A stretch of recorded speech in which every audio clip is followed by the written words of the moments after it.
Welcome, everybody, to another edition of Millennials Are Killing Capitalism Live. It is great to be with you again today. It is especially good to be here with the news that it seems like we're going to have a ceasefire in a few days. Obviously, there's a lot that can happen, and I know Netanyahu is hedging and all of this, but it does seem like hopefully that will be the case in a couple of days. I know also that Electronic Intifada is going to have a live that starts at 12 where they're going to discuss it. I'm anxious to see that. I'm sure those of you who will be watching will be as well. So we will try to wrap up as close to 12 as possible today. See, so other things. So we're discussing a chapter that is on minstrelsy and black resistance, or is it black minstrelsy and resistance? I can't remember the order of that, which is the third chapter in the book. And with me for this is scholar, filmmaker, critic, and other things, Mtume Gant. So we'll go ahead and get started. Mtume, it's good to be with you again. Hey, good to be back. What's up?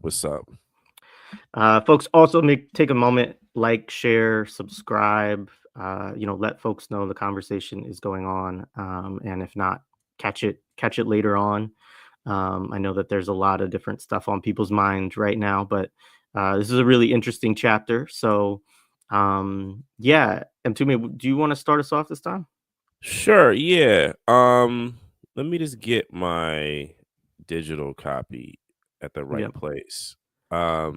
So yeah, I found this chapter very engrossing, while at the same time it left me with a lot of questions, and we've talked about it a little bit, Jay. Unlike Robinson's thoughts, he invokes some things, I guess, that are going to happen in the future, and we'll talk about that. But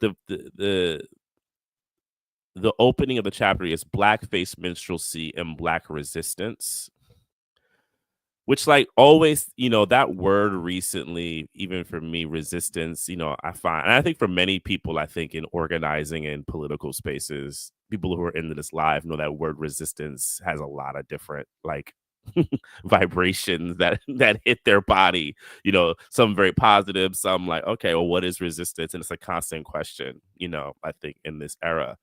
So there's a quote at the very top by George W. Walker from, I guess it's called The Negro on the American Stage. I'm imagining that's a book about Black people on American stages, and we saw that the colored performer would have to get away from the ragtime limitations of the darky, put it in quotations, and we decided to make the break so as to save ourselves and others. So that it's kind of like a preview of the chapter, because you get this interesting, like, historiography of, like, minstrels, blackface minstrels, then blackface minstrels, which is like a really key designation, and then the American theater, which I was generally taught, though I never really studied it specifically, about this kind of, like, evolution, that Black theater has its roots in the minstrel and things like that, and I think it brings a whole lot of complications for people, certainly me. So Robinson kind of takes us on this journey. So I think I want to read, because his like reading the openings of these are really good, and then, like, we can kind of, like, dig in and, like, so this is how Robinson kind of starts, and he writes Minstrelsy and Black Resistance. You might think that blackface minstrelsy could mask a multitude of sins. Costumed as it was in a feigned blackness and staged in a grotesque parody of American life, there were many reasons to suggest it would go on forever. After all, blackface minstrelsy conspired with power. Yet minstrelsy survived its own demise only by an act of migration. At the turn from the 19th century to the 20th century, as a performance of superlatives of whiteness, blackface minstrelsy was momentarily comprised by the economies of public entertainment. Black minstrels became its paradox. While the old blackface minstrelsy waned, racialists energetically plied their trade in the hokum concealed in the natural sciences, in the marketing arts of consumerism, in the designs of children's toys, and the caricatures which infested what passed as home entertainment, for example, stereo views and other public amusements. It would prove to be only a temporary setback for blackface. From our perspective, 100 years later, blackface minstrelsy was merely stalled, waiting for the moment it would find its new home, transferring its hideous fruit from the limiting venue of the stage to the expansive, flickering reach of celluloid in its new domicile. The contest between racialists and their opponents would be rather less than equal.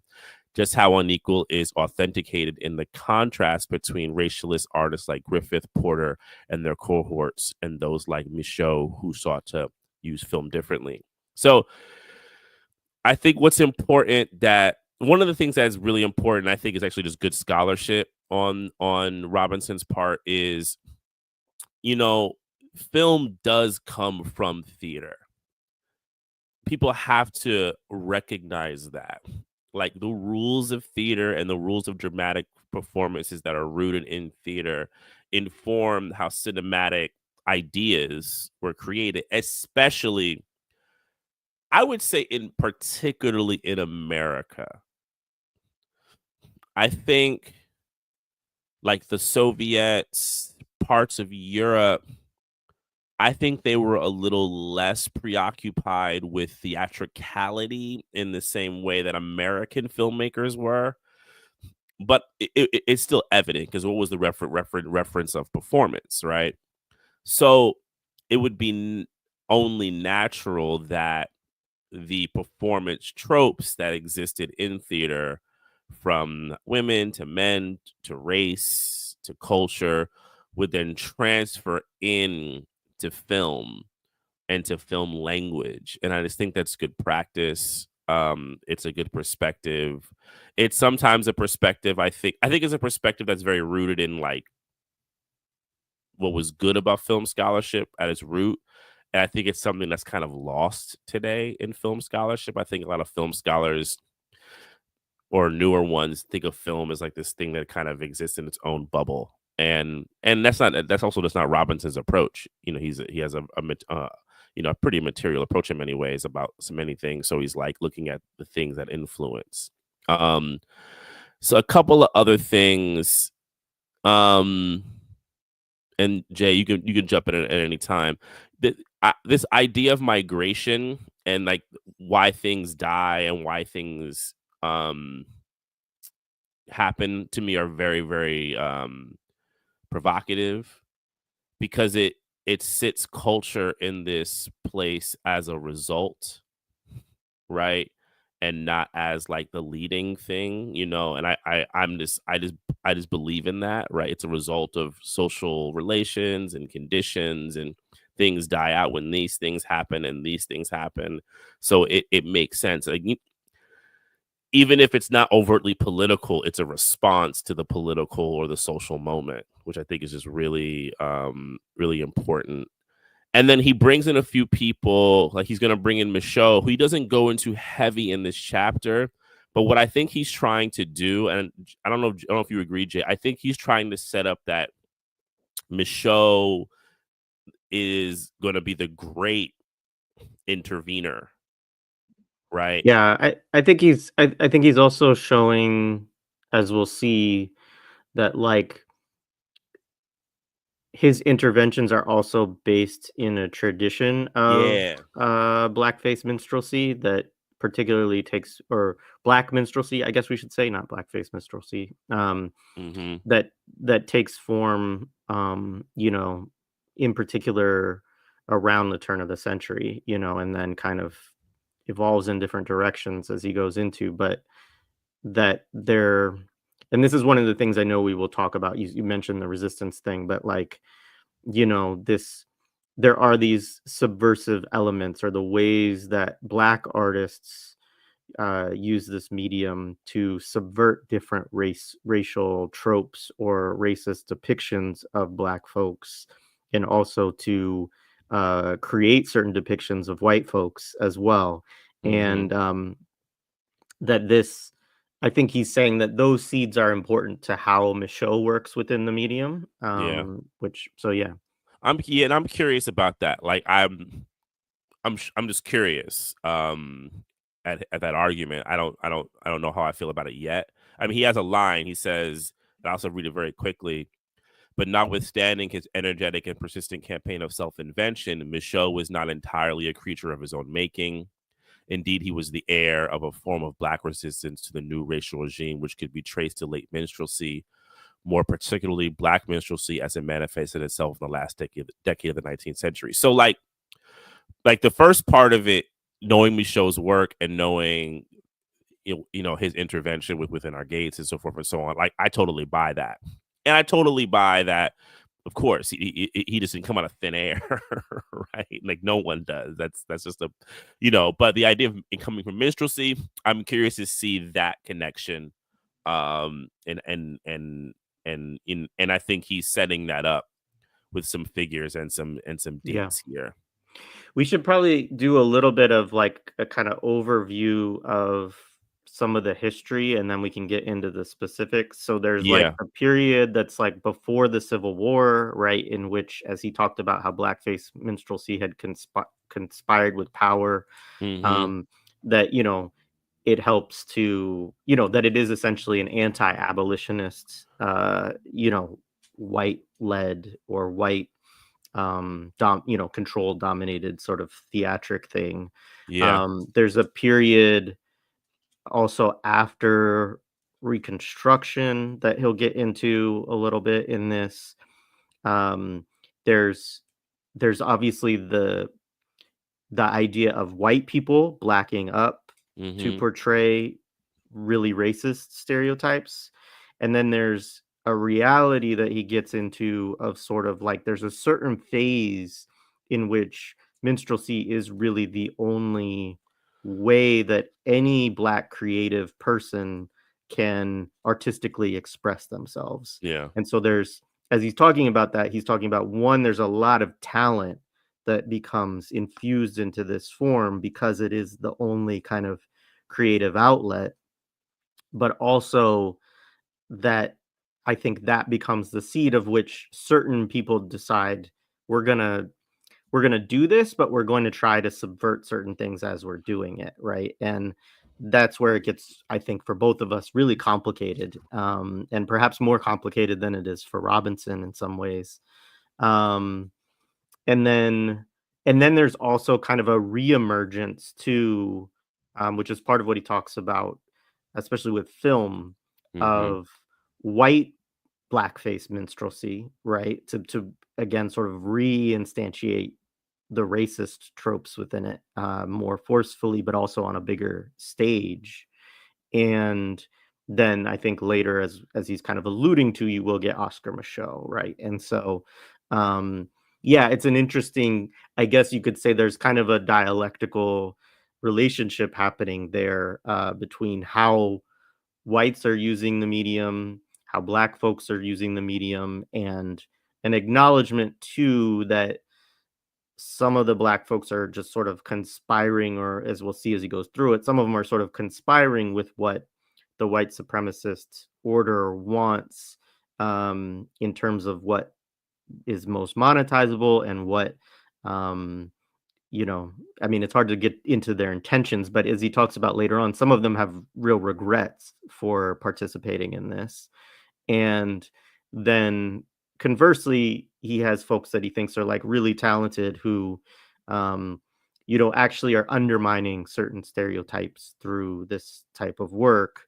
Um, and that's complicated. And in times, like as we get to later on when he talks about sort of the reclaiming of the mulatta character, like he talks about how it's like there's an anti-racist thing going on, but it has the same problems as the abolitionist creation of this character does, where again, like you're getting into like trying to sort of appeal to whiteness and white folks and create this bridge of blackness and whiteness. And um it always is challenged, and then there's the whole miscegenation thing that comes up again. And so yeah, anyway, that's just kind of an overview of some of the stuff that we're going to go through here.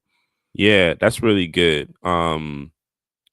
Really good. Yeah, and there's a lot of things that we'll pull out of that. So one of the early things he says in the chapter was he talks about again that blackface minstrelsy had a real impact on early American films. Um and it's funny because the people he brings up, he brings back Edison, Thomas Edison, right? One of his films, Colored Troops Disembarking, which I didn't find or didn't see. But then he brings back in a man named Edwin S. Porter, and Porter is someone I actually show a film by to my students. Porter's a very significant figure, but I always present Porter, I think, in a way that I feel good about how I present Porter. I present Porter as a kind of patriot who wants to show the Americana in a particular way. And there's a film, a 1-minute film that I found of him called "What Happened in the Tunnel," and we should watch it. It's like a one Okay, minute film I'll put it on now. about yeah, and we'll watch it and then we'll just kind of bring it back in. But it's Yeah, it's and fascinating. Robinson does mention this film Yeah, in and we're the book showing as this well. film because it's in Robinson's text. Also, just a note for our audience, our last one got demonetized because of what we're talking about, right? And, YouTube doesn't like when you say certain words and which I like honestly I'm not mad. Usually I hate YouTube censorship, but in this instance like I kind of get it.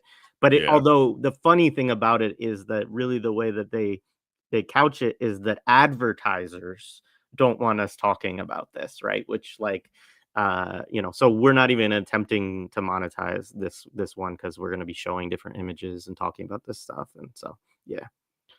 All right.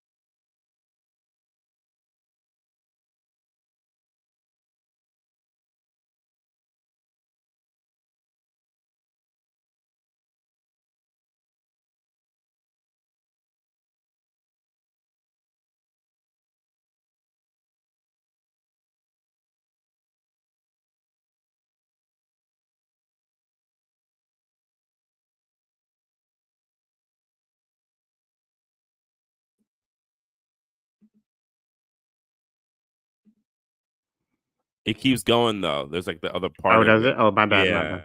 There we go.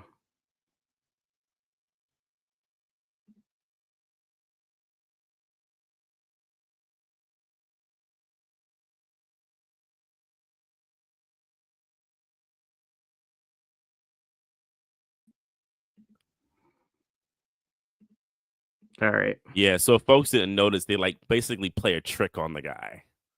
He's like trying to like, um be with flirt with the white woman, and then it goes in the dark and they put the black woman there, right? Or and is of course the white woman in blackface, and it's like a joke, ha ha ha ha ha, right? So you know Robinson brings in this he has like this line here. For one, almost inexplicable in a medium so dependent on the visual spectacle, white actors and actresses donning blackface were supposed and allowed to achieve the representation of blacks in silent films.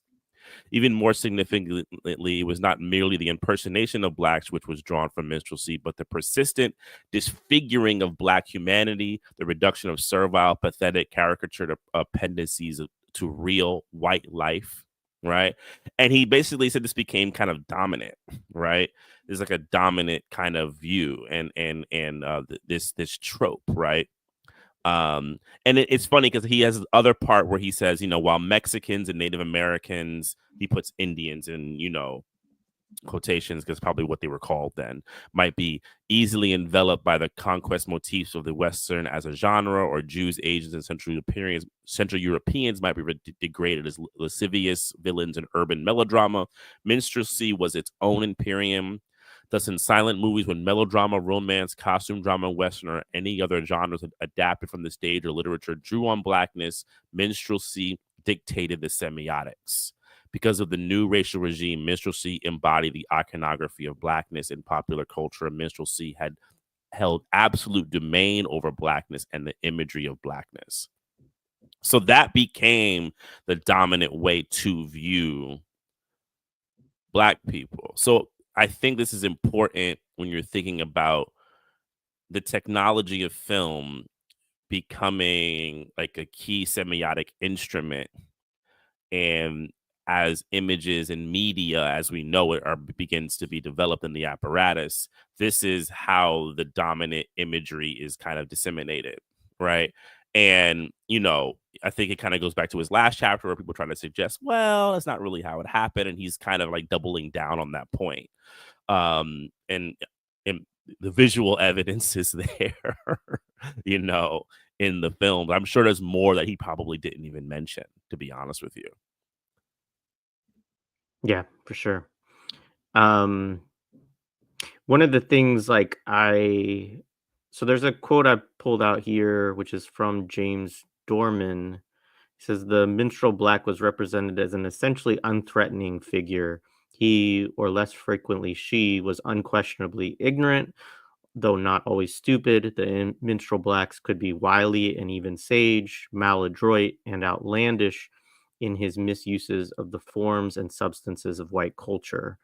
Um, and then he says on the silent screen, this representation transmogrified. Yeah, so it's interesting. Just noting, he does talk about the some of the very large depictions that are in silent film. The chicken thief being the largest of the subgenre. But yeah, he goes through a bunch of these different caricatures.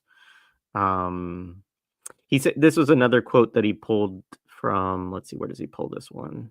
Uh, Butters, which is early motion pictures, therefore supported barbarism towards African American men because their violence did not really appear to be harmful and because this use of force upheld the moral order.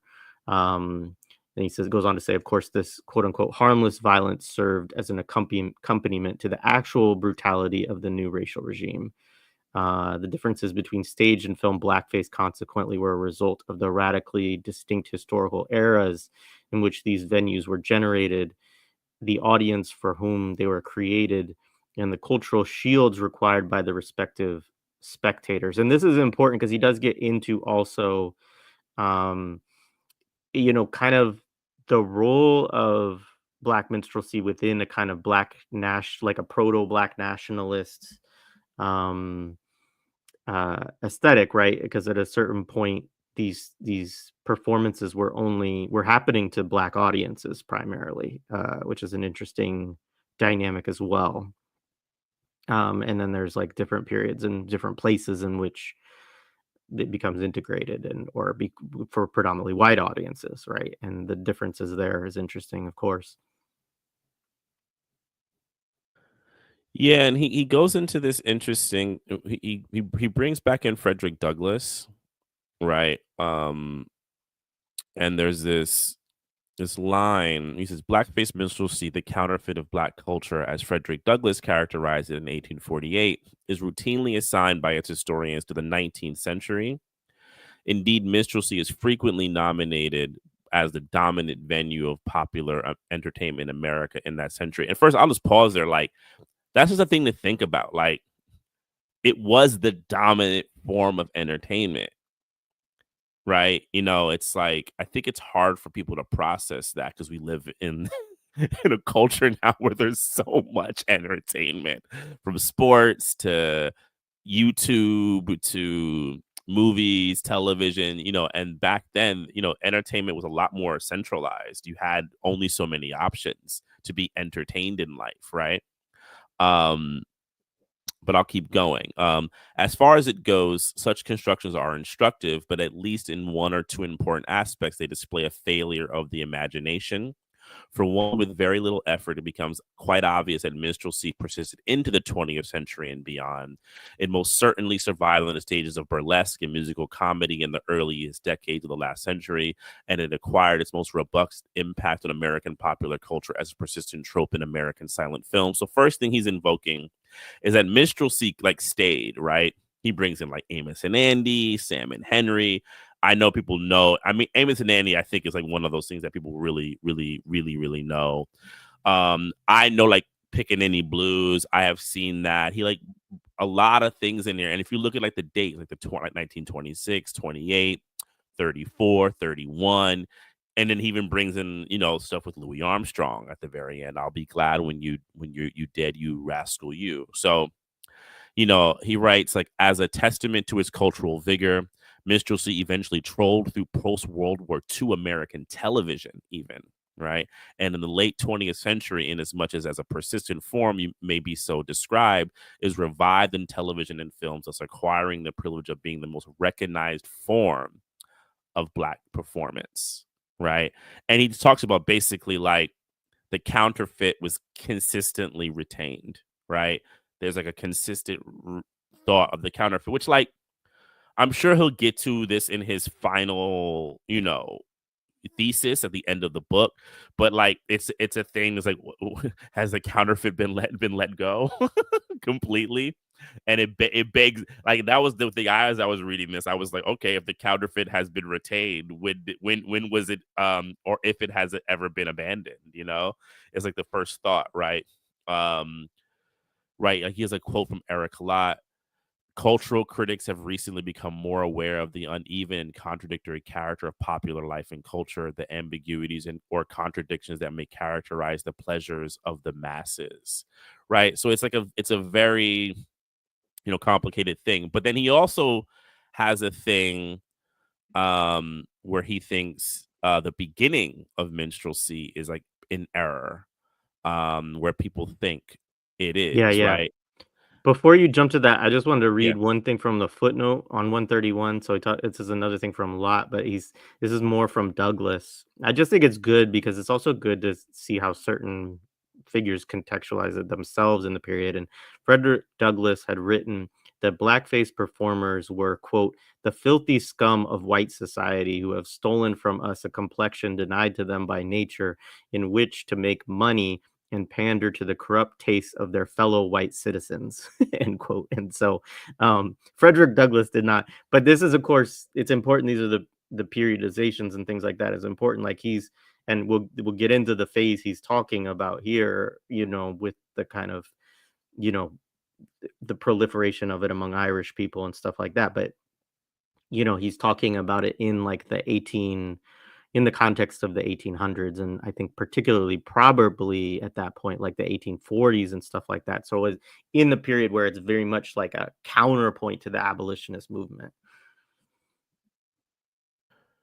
So this, where I have to say, for me, this was some of the most interesting stuff in the chapter, this next part, right? So Same, I'll yeah, read yeah. it and then because I think there's a lot of legs here. The dating of minstrelsy has served as an archaeological marker for the earliest evidence of the appearance of a white working class. Right there, I just think it's like really deep.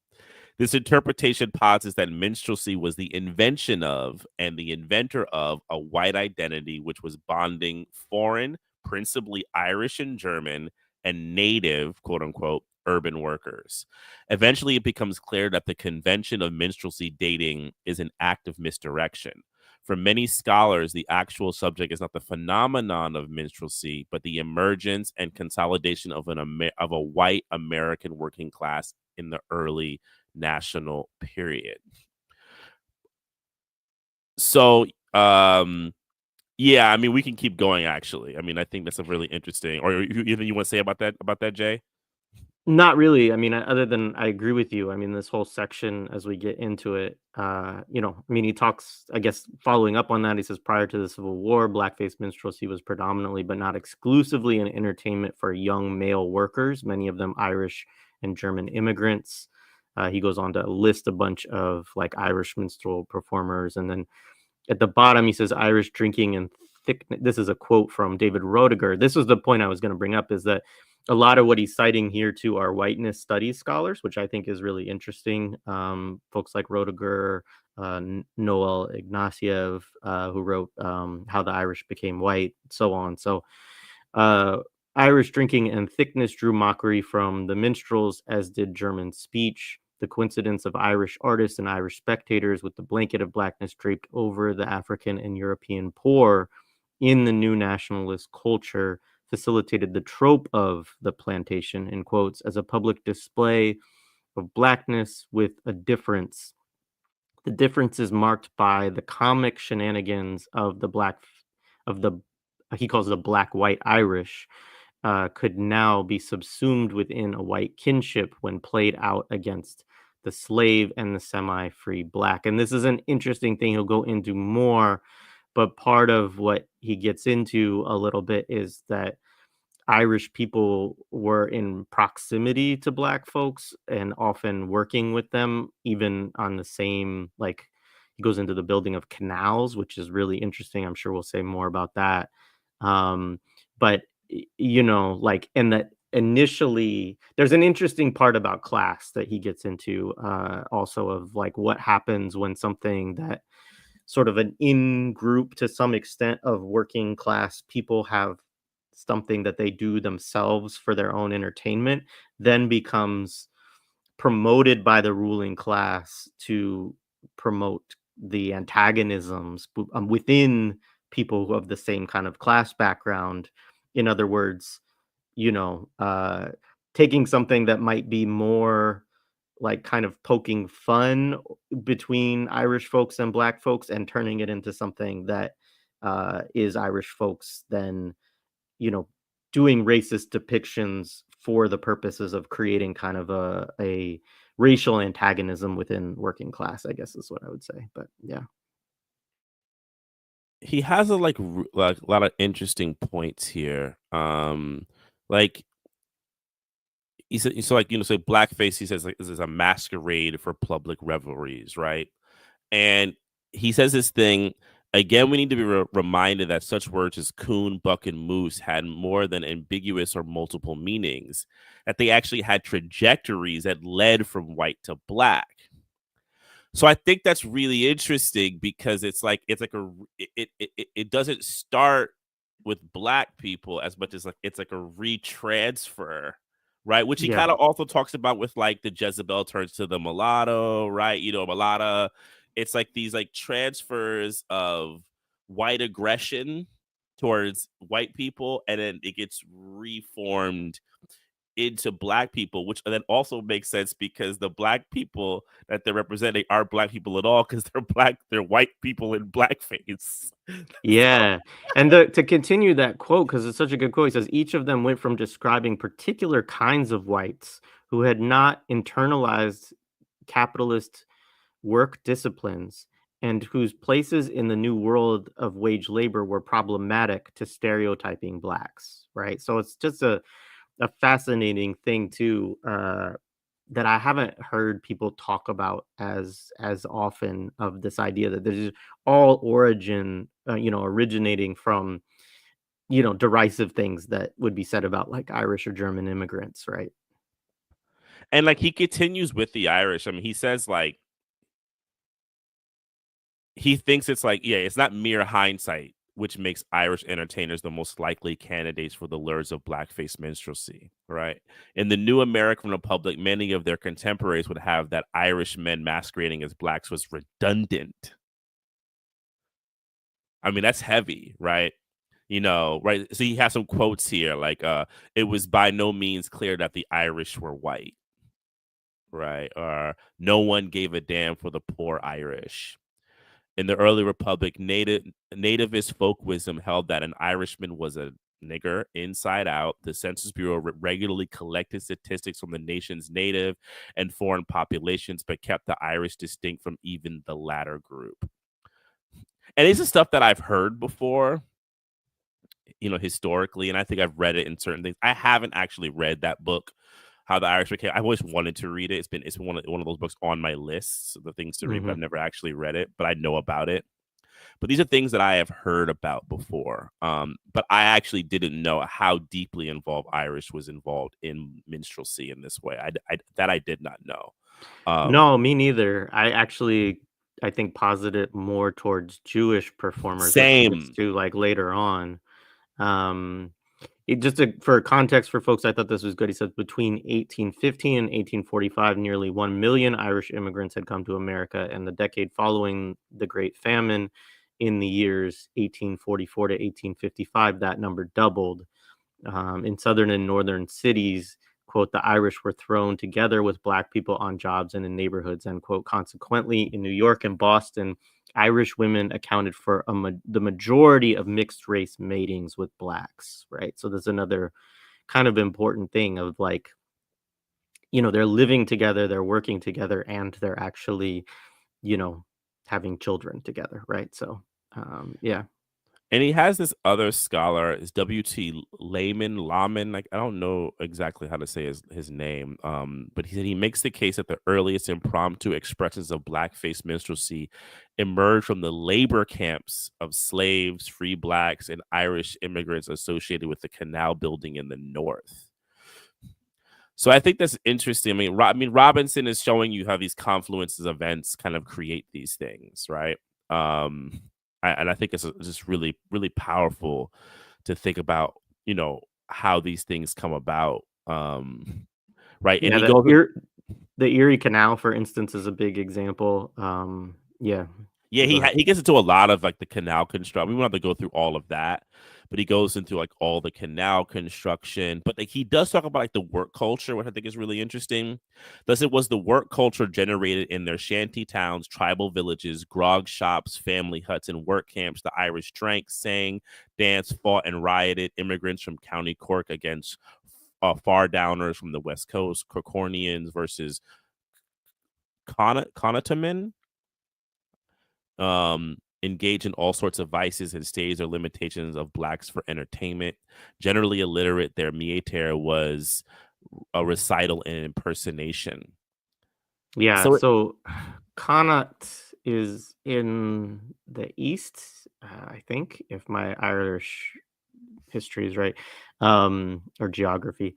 And then County Cork is on the west, I believe. And so yeah, it's also, I mean, and this was I lived in Ireland for 6 months, and it's fascinating the number of stereotypes that Irish people have about people from different counties.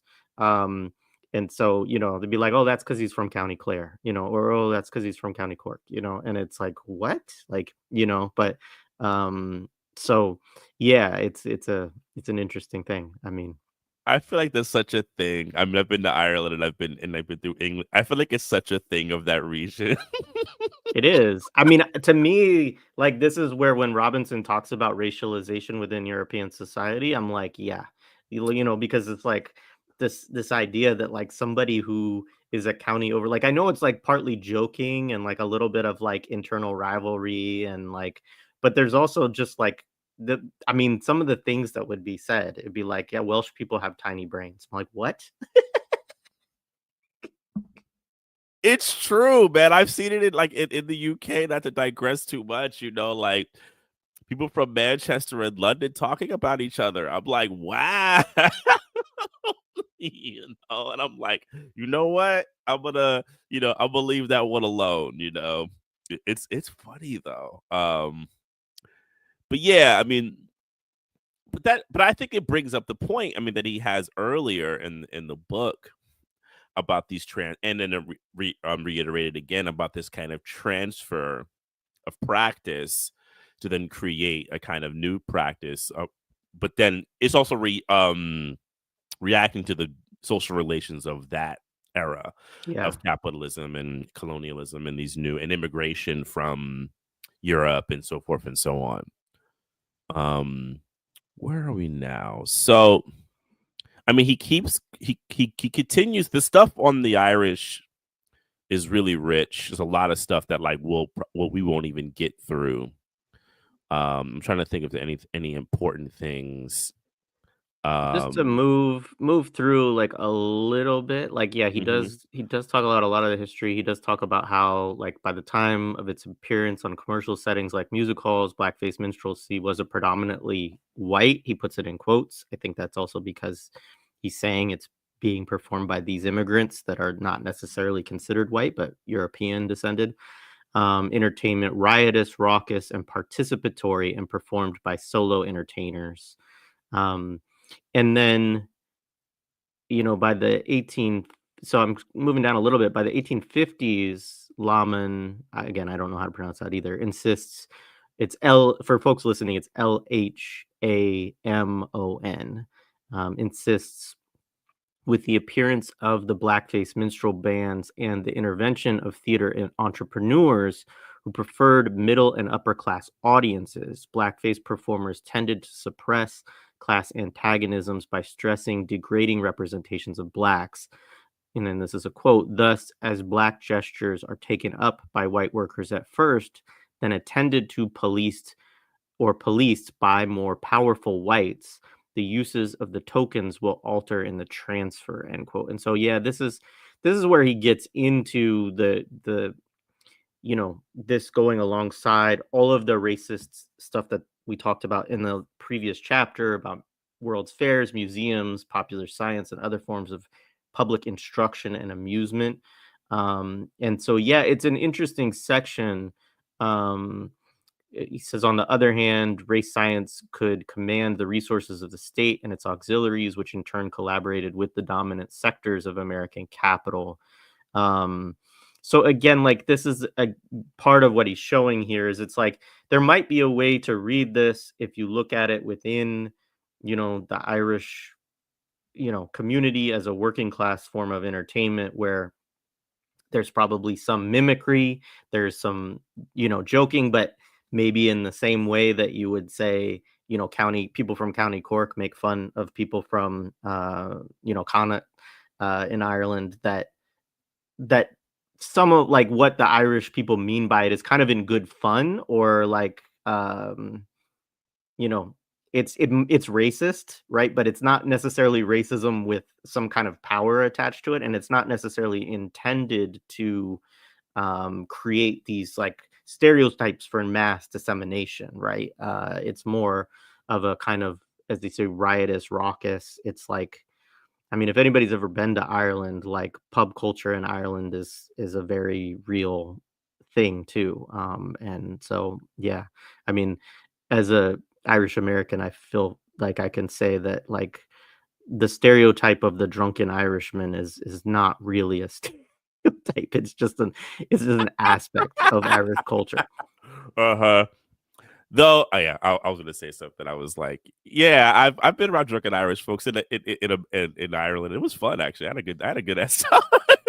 No, absolutely. you know, you Uh, know. Here in the States, it could be a little bit different, but I find yeah, in no, for Ireland, sure, I had a great for ass sure. time.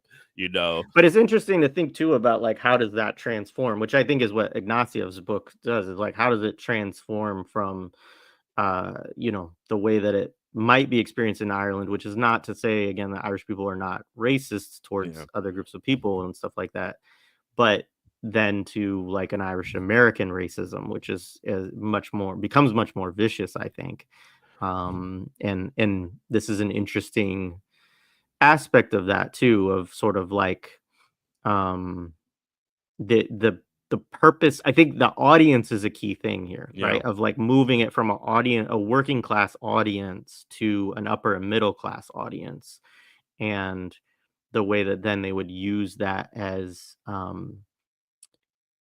to suppress the class antagonisms, which is also, it also suggests that there's an anti-ruling class kind of aesthetic within the original version that gets transformed into a racist aesthetic, sort of. Yeah, that's what I wanted to kind of like reemphasize though. Yeah, like this, like the suppress the class antagonism by stressing the degrading representations of blacks.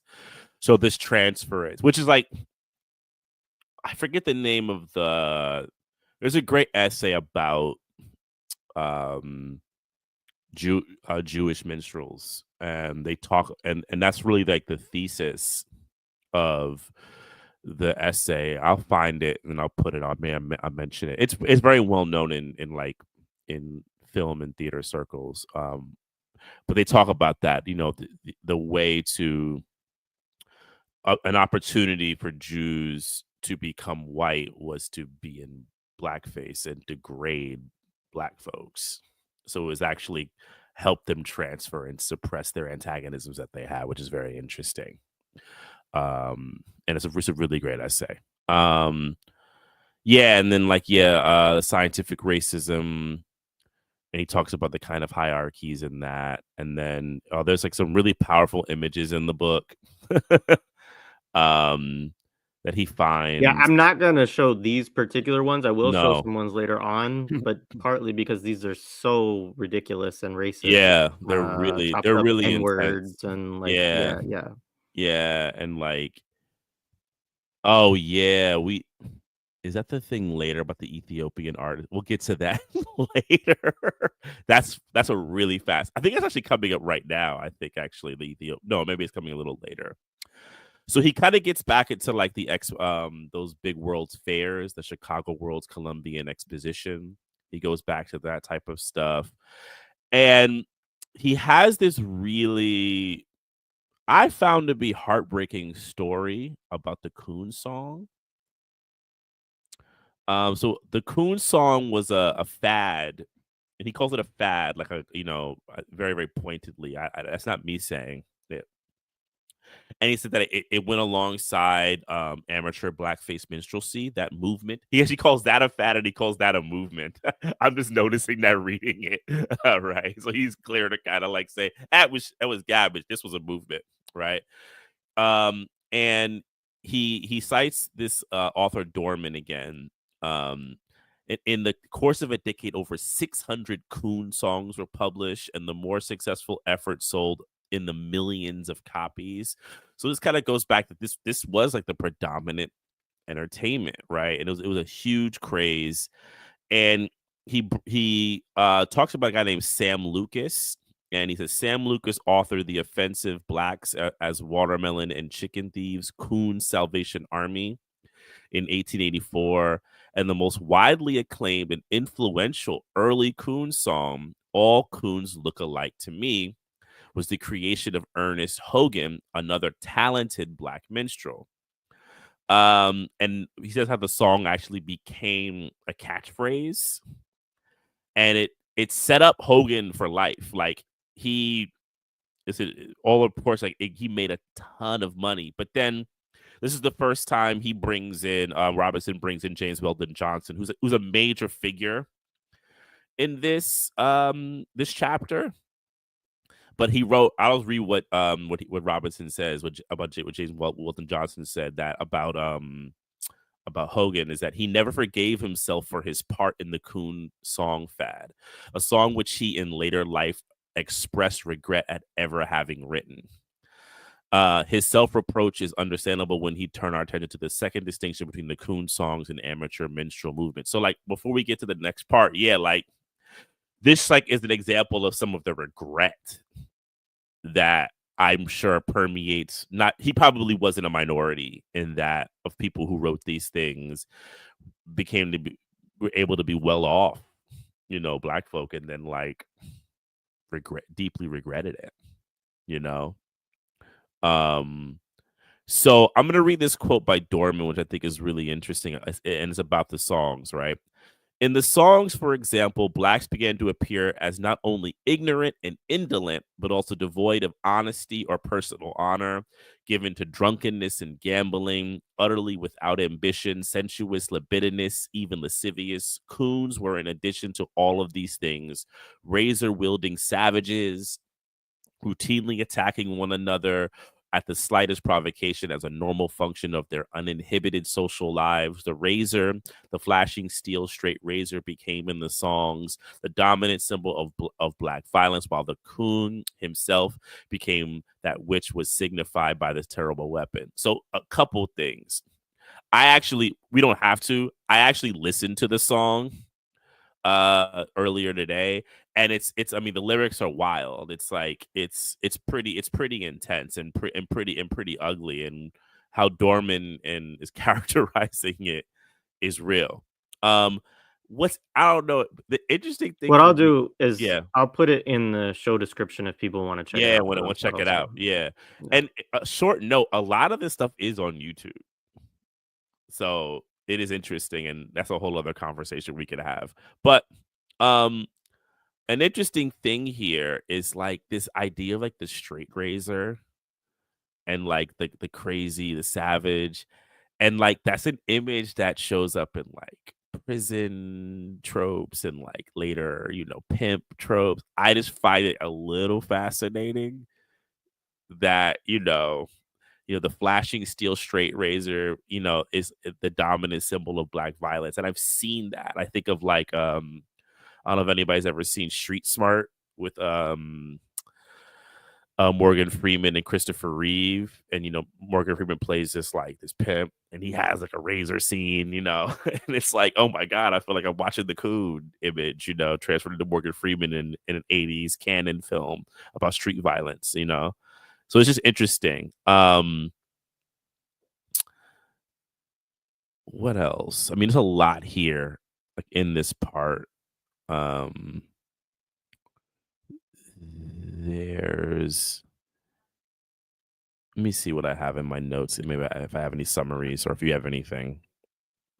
Yeah, I mean, he was like, um, so the amateur blackface minstrel movement embraced a more domesticated, sentimental, and benign construction of the black slave past, which again, like this is a theme of like, creating an idyllic plantation that black people want to be on and enjoy that is, then is sort of replaced like that that it was better off essentially back then becomes a thing. Images consistent with a national reconciliation and expanding affection for the antebellum South. All of these conspired, as it were, to craft a more solid, confident white identity, right? Um, but now the predominantly male and immigrant wage laborers identified with antebellum minstrelsy were supplanted by a largely middle class presence, right? And so this is another iteration too, is he's also talking about how it not only becomes a medium that is largely consumed by middle class white folks, but it's also one in which the performers shift from working class folks to more middle class white folks. Um, yeah. So, anyways, just I think he talks on that a little bit. There's a good. I don't know if you want to talk about it. There's a summary on the top of the next page, 142. I can do it if you want. Read it, and then maybe I Yeah, so it go says the one step. class, which a half century earlier condescended to the view that all the social strata below were somehow black, right? Because blackness was all working class people at one point. Now appropriated the masquerade as an amusing signature of its own unassailable whiteness. In the midst of black lynchings, peonage, battalions of chain gangs, spiraling segregation, disenfranchisement, and judicial injustices like Plessy v. Ferguson, which happens in 1896, the artifice of race invited repetition, a near hysterical collective rush towards the bonding comfort of the fad, the fashionable. But since it was all built on the sands of lies, scientific frauds, and the perquisites of power, something was bound to go wrong. There were, however, some suggestions that a rupture in the minstrelsy form was building from another corner of the society, right? So now he's worked us up into the 1890s, right, which we have talked about the racism of this period and how it's kind of imposed. And now then he's kind of shifting to um some of the other um potential. I think as I'm trying to look ahead, but I think this is where we look to he says a comment here, culture of course is a pluriverse of influences. So talking about different strands that come about in this period, I guess. Yeah, and like he also talks about like where like these things happened, And it's and where like the mimicry comes from, right? He says Lott insists that white mimicry evolved from more routine encounters, characteristic of pre-segregationist colonial and earlier national times. Minstrelmen, and he's quoting, minstrelmen visited not plantations, but racially integrated theaters, taverns, neighborhoods, and waterfronts, and then attempted to recreate plantation scenes. So that's another thing of like this stuff coming from counterfeit history, right? And then creating that, which like I think goes back to some of the points that we had earlier, just about, you know, you can't reclaim what was already built, falsely, and I think this is where I do think this is some of the most important intervention Robinson is doing here. That's saying that the origins of these images are counterfeits, and I think it's just a really important intervention. So, like, Yeah, and oh, yeah, go sorry. The ahead. No, one go, no, other go point ahead. quickly is just that, and it goes along with that. After the section I read, he says the faults in minstrelsy as an agency of white supremacy and black degradation were embedded from the very inception of the form too. And then goes on to talk about the parts that you're talking about there. But yeah, again, like this is part of Robinson's thing about the fragility of racial regimes, is because it's built on this like house of cards, this set of lies, basically, that it's always fragile. It's not something that, you know, um it's not based in reality, right? So it can be assailed from different perspectives. So I'll read some of this. Maybe I'll read this last paragraph of this section before we get into that. So he says the American Revolution, appropriated by the 1/3 of the colonists who are proprietied and middle class, had been institutionalized as an aristocratic state, aggressively institutionalizing a political, moral, and cultural divide between respectability and the blackness of the numerous unproprietied lower classes. Thus, the new national It's identity. Yeah, just go quickly, ahead. it's propertied and Property. unpropertied. My So bad. Thank yeah, you. I'm that's not all good. reading good at 11 o'clock this morning for some reason. My bad. And then I just did this. I shouldn't have did that. Thus, the new national identity, confined to an oligopoly, submerged the frequently seditious practices of the American-born poor, the recognizably subversive impulses of free blacks and slaves, and the incendiary potential of new immigrants to a rough, untutored, i.e., democratic mob. Early blackface minstrelsy became thus a substantiation of this class identity and a spectacle where white pleasure gradually overtook class antagonisms. But for a brief time in the 19th century, Lott recognizes it seemed that the blackface impulse, based so firmly on the association of blackness with the white working class, was backfiring. So yeah, anything you want to say anything about that, Jay? No, I don't think so. Yeah. Yeah. So that's a really good, kind of end to the chapter there. So Yeah. the next thing he goes to, maybe if you want to read it or start, we can do this, is he goes into blackface minstrels. So the black people who were in blackface. Yeah, Right. I mean, I don't know that I mean, if you wanna read, you can. We don't have to. It's just like the thing I just noted in this first section is like he sort of starts it back in 1841. So again, it's interesting because he sort of moved through a history of quote unquote white blackface minstrelsy and how it becomes what it becomes. And then he now then goes back and says, "Look, there are blackface minstrels starting back in the 1840s as well," and then kind of moves through the history of that. There's a part I noted is like the same year, which is 1841, as a reflection of the expanding economy of public amusements, blackface minstrel troupes were organized for the first time, and in 1855, a few years before the Civil War, Lisa Anderson maintains the first black minstrel band, the Mockingbird Minstrels, performed in Philadelphia. Um, this is the part, yeah, this was the part I referenced earlier, was just like denied the alternative sites of show business, music, and performance. Black actors, musicians, composers, dancers, choreographers, playwrights, set designers, and painters, even operatic singers, acrobats, and athletes migrated to Black minstrelsy to exhibit their talents, trades, and training. They brought new talents, new demands, new disciplines, and new creativity to minstrelsy, even eventually employing Black minstrelsy as a space for emergent forms such as the Black musical comedy.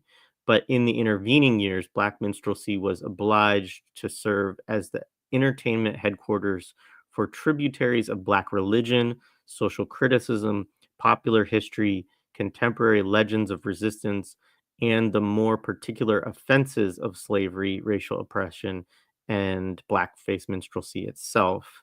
Um, and he says this just quickly. He says in his classic and still provocative study of minstrelsy, Blacking Up, Robert Toll argued that it was slave religion, specifically Black religious songs, which centered the place of Black performers in minstrelsy. And that's important too, just for Robinson's viewpoint on things. Like within his work on the Black radical tradition, but also if folks read his book, Black Movements in America, the church and Black religion are really important for him in terms of these kind of social spaces, cultural spaces, and also like sites of where resistance of different kinds comes out of, not without some criticism and problematic, from Robinson's perspective, but he's just sort of saying like, look, that's history of Black people in the United States.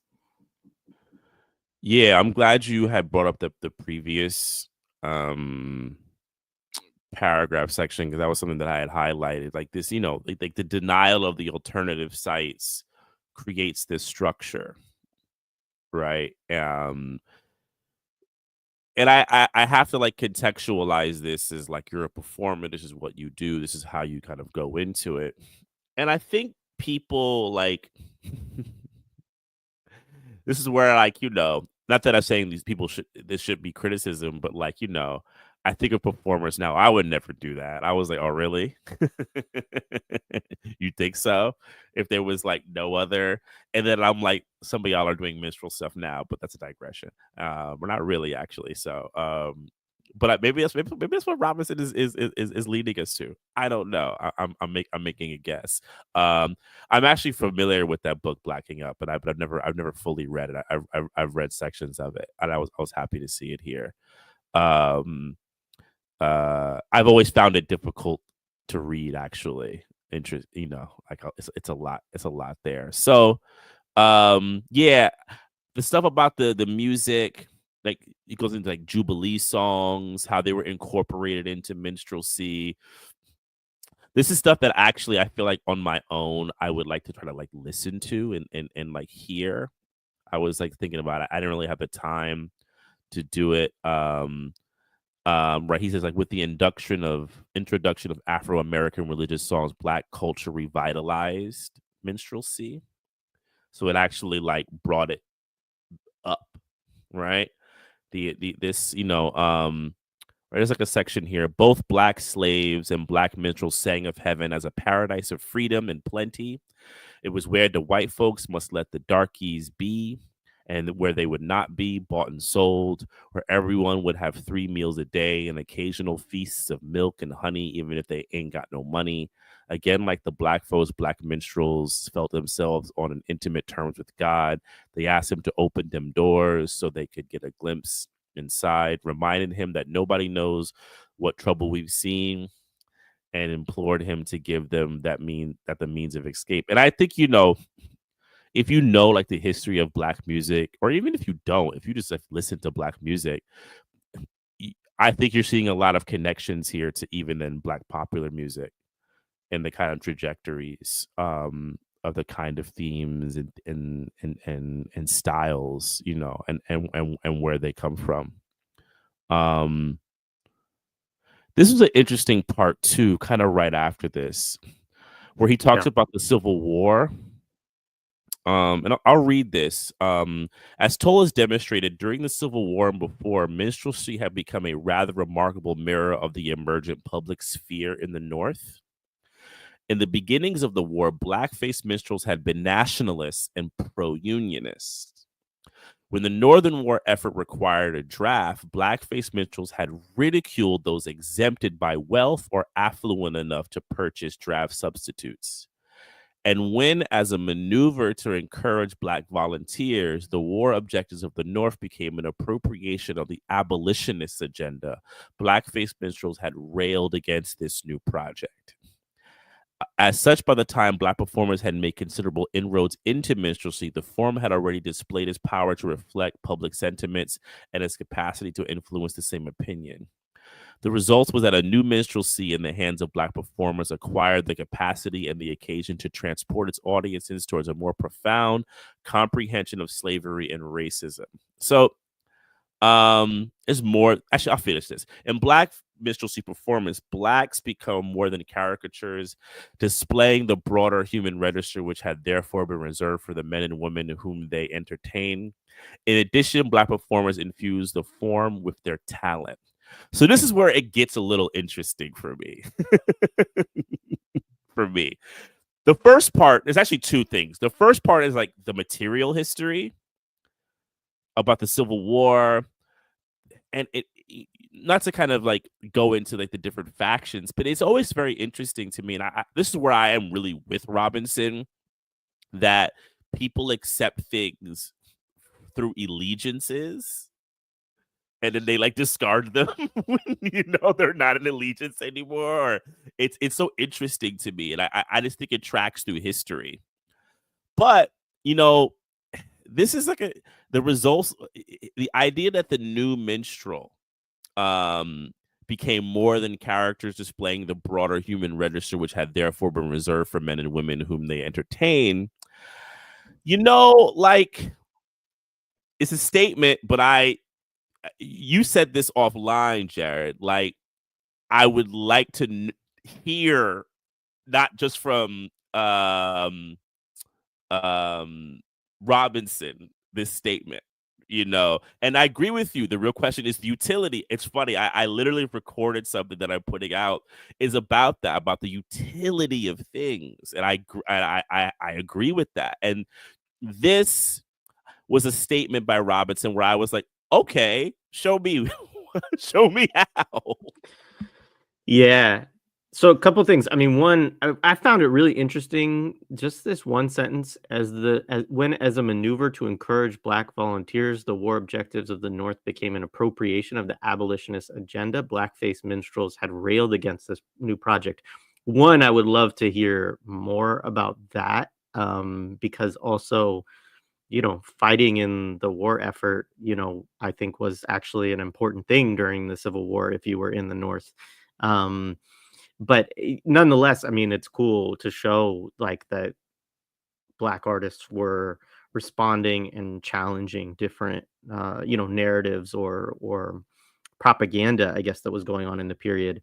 I think, one of the things I had said to you, yeah, was that I think if there's a weakness to this chapter at all, which there's a lot of strength to it, there's a few things that I question, in terms of, as was raised by Brendan, the utility of some of this, or like how do we know how effective these things were, and is that even a concern for Robinson, the effectiveness or the utility of them? But I think the other thing is that in order, I think, to do that, you would need more contemporaneous, um, and maybe the people he's citing do pull that, and so he just doesn't feel a need to pull that in because it's already there in their scholarship. I haven't read those books, but I still think this chapter would be stronger if he had more contemporary responses from people who, you know, saw these plays, who were in the audiences, who were, um, moved by them, whose political views changed because of them, and this kind of gets to like some of Jared Ball's work too around this stuff, is like, you know, how much credit do we give to artists who uh, present some like give like these little inroads into kind of radical politics or critiques, but like there's not really a channel of then like what do they do with that, like, and I don't know. I mean, those are, I think, big questions and often ones that are very difficult to answer. But other than citing some critics and citing some of the performers of people of these different things, and that comes a little bit later, um, you don't see that at all actually in this section of like, you know, to what end? Like how successful is this? I mean, it's great. I think that, you know, he's showing, so it's like the big question is like, does he put too much agency or um power or, whatever onto these performers, like, or should we be more looking at this of like, this is really horrible that all of this stuff was confined into minstrelsy and that people are forced to like navigate these really offensive, demeaning, kind of colonizing, processes, and try to do something kind of subversive within that. I don't know. I mean, that's one of the questions I have about this chapter is sort of, is he presenting a little bit too rosy of a picture of some of this stuff? Yeah, I'm with you on that. Like, I think he's possibly falling into a trap of like there's a line here.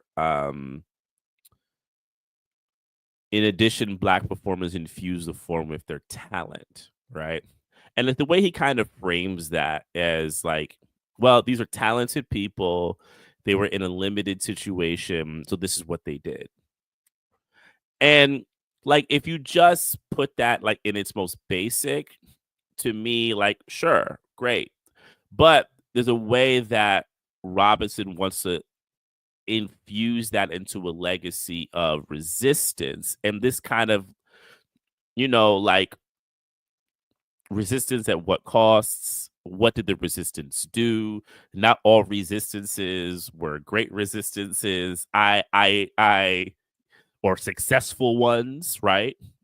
There were sometimes we resisted, but we should have resisted a little bit differently or went in a different, he's making like almost a de facto positive or he's leaving that open.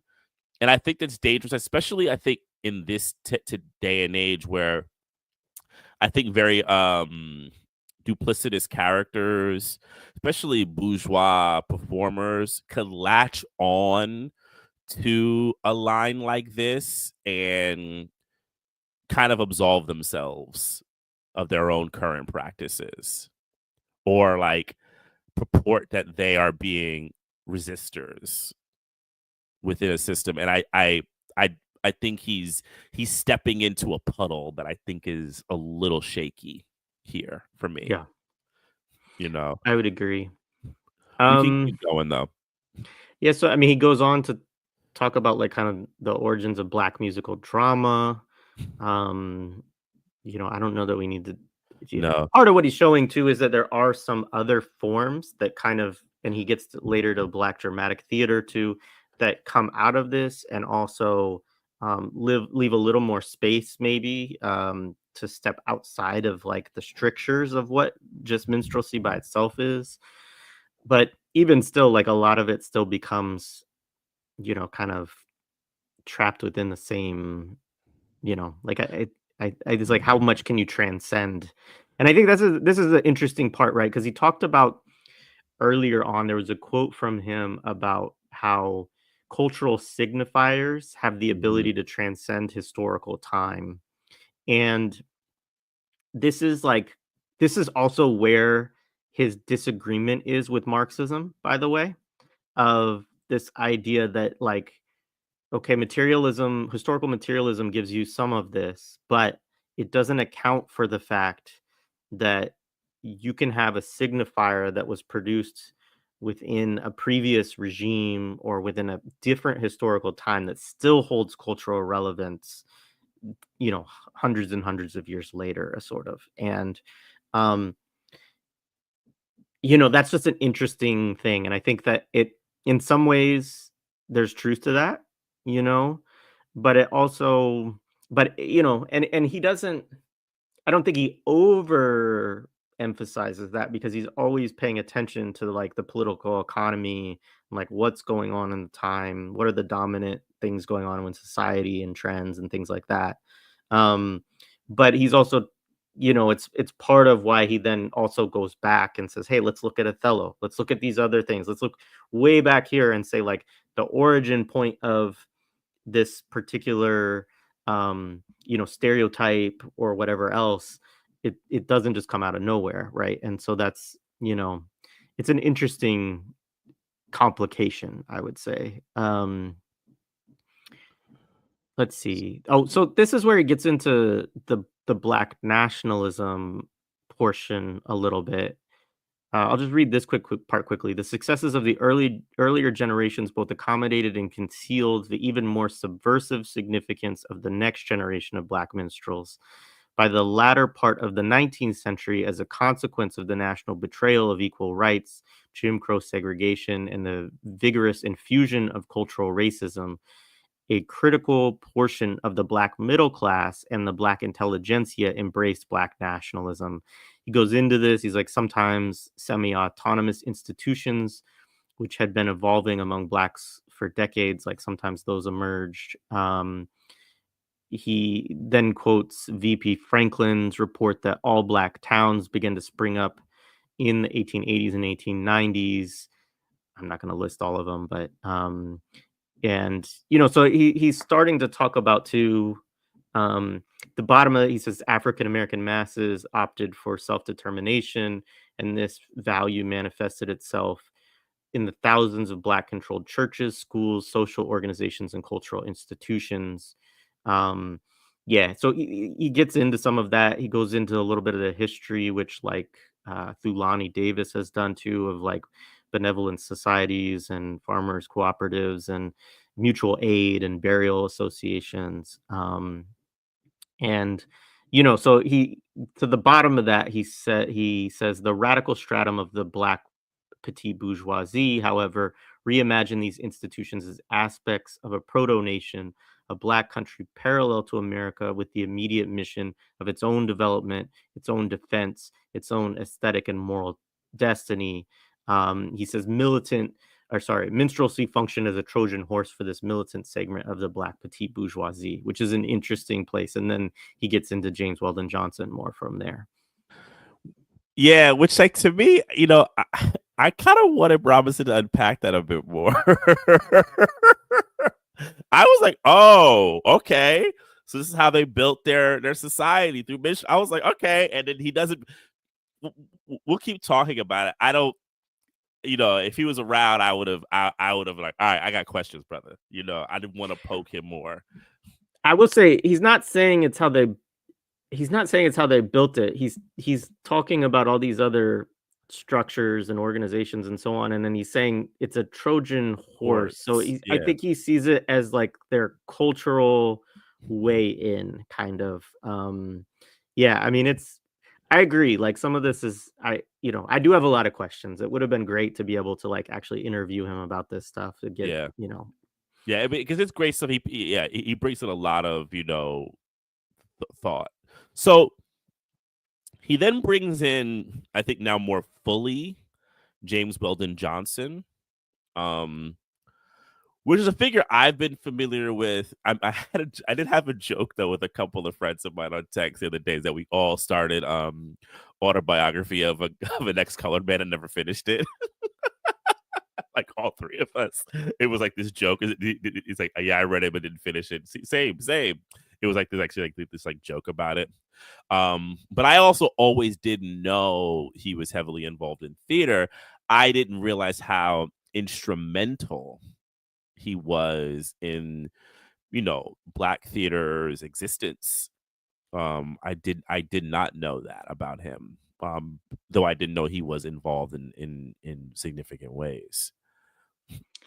Yeah, and it looks like he's really involved. I mean, it's the documentation and the account of it, which Robinson says like I guess he has several critiques of Johnson, but and for folks who don't know, Johnson wrote the Black National Anthem, and bunch of poetry, a lot of stuff, multiple books. But he also has this book, Black Manhattan, which is like the discussion of these performers and so on. And I guess part of this is an interesting point too, which relates to I think the conversation we're having right now, which is part of what he's saying is that James Weldon Johnson doesn't quite give these performers enough credit for their agency and their resistance, and he posits that that's because Weldon Johnson's an astute observer of kind of white middle class society and can't get away with pushing the envelope too far, but is aware of how subversive this stuff is. I mean, to play devil's advocate, you could say that, like, well, maybe Johnson's right and Robinson's placing too much agency and credit to the subversive aspects of it.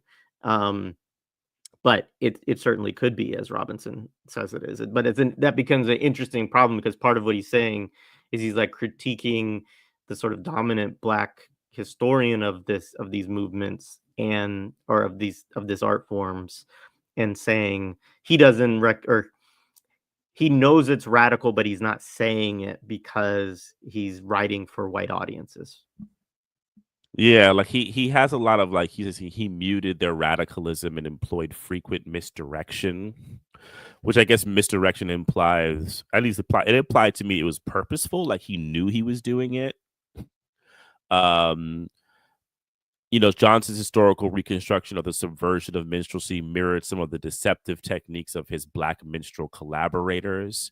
Johnson was a master dissembler, constantly on his guard, gouging just how far the cultural insecurities of his non-black readers might allow him to brave. So he's suggesting that he's kind of playing to his audience, trying to kind of subvert and maneuver and weave.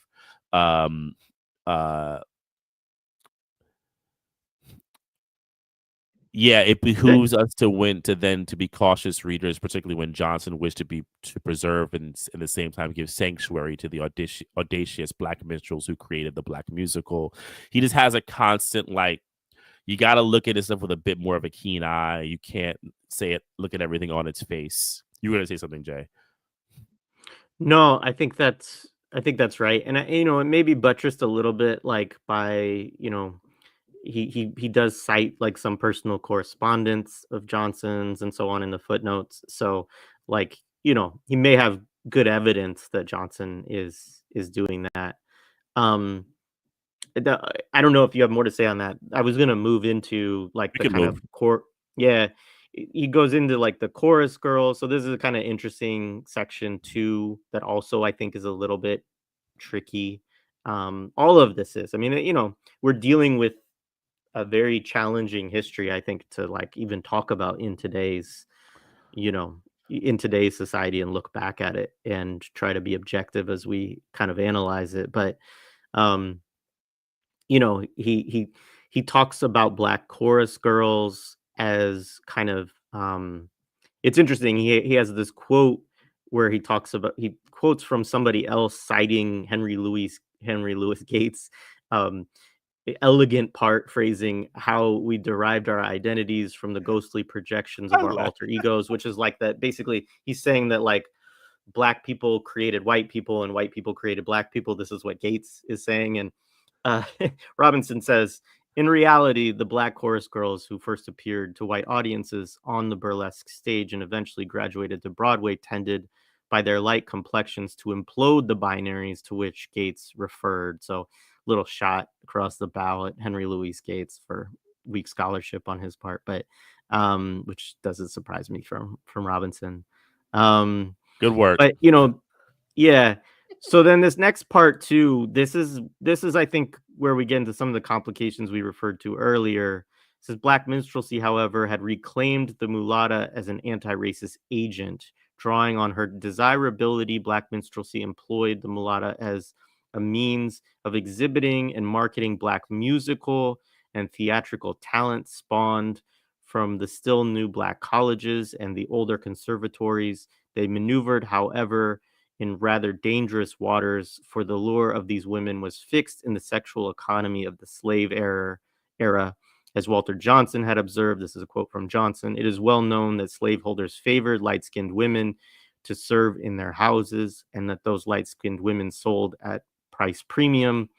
The word the buyers used, griff, mulatto, quadroon, preserved a constantly shifting tension between the quote unquote blackness favored by those who bought slaves to till their fields, harvest their crops, and renew their labor forces, and the quote unquote whiteness desired by those who went to the slave market in search of people to serve their meals, mend their clothes, and embody their fantasies, end quote. And so, again, like in this whole section, he kind of does get into like a series of like some brothels in New Orleans and some burlesque theater and like chorus girls and things like that. And basically, he also posits it interestingly, like against Aunt Jemima at the World's Fair, that like as the World's Fair is going on and Jemima's there, that like all these white um, people who would be going to that would also be going to these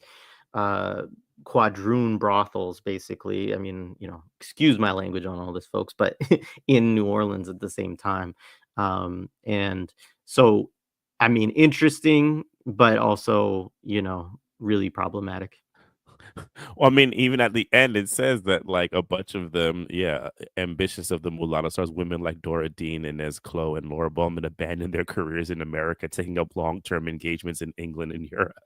They got the fuck out, you know, and that's where like I felt I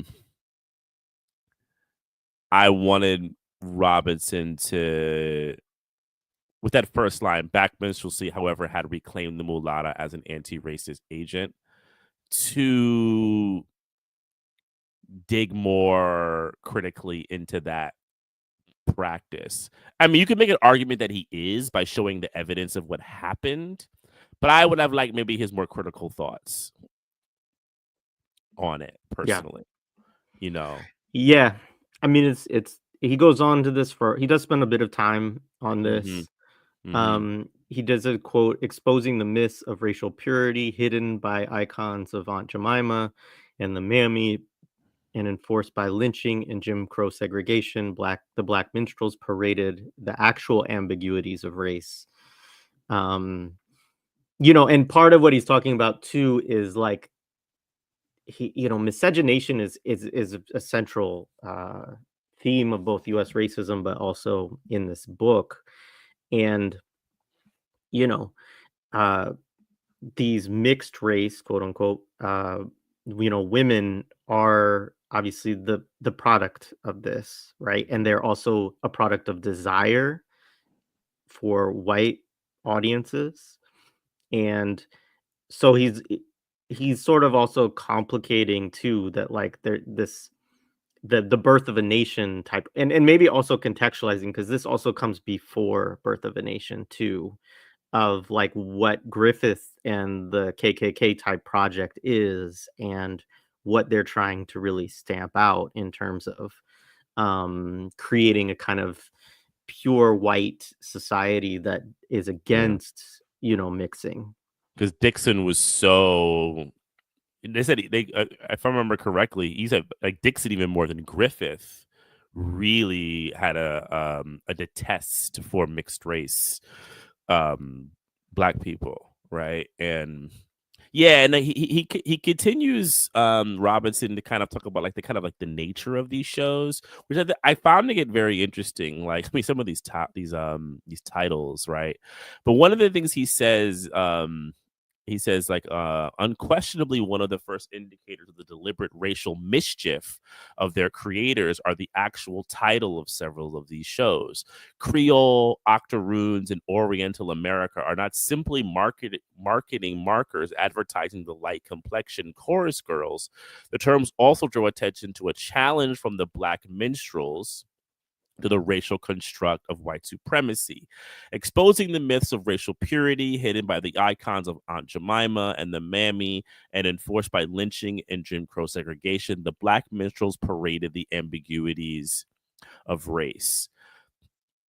It's like I'm like into the thought. I think there's like other angles to it though for me that I'm like, he's like, it's like a, it's not going over the hill for me, like, oh, over the ledge completely. I'm like, sure, but then I'm constantly doing it in my head as I'm reading it. But there's this Yeah. other thing, Cedric, Um, and then he talks about, this always interesting. I mean, partly because of like, I have a film called Whiteface, but this was interesting about a actor Cole performed. This guy, he performed in Whiteface, the role of Willie Wayside, a white tramp.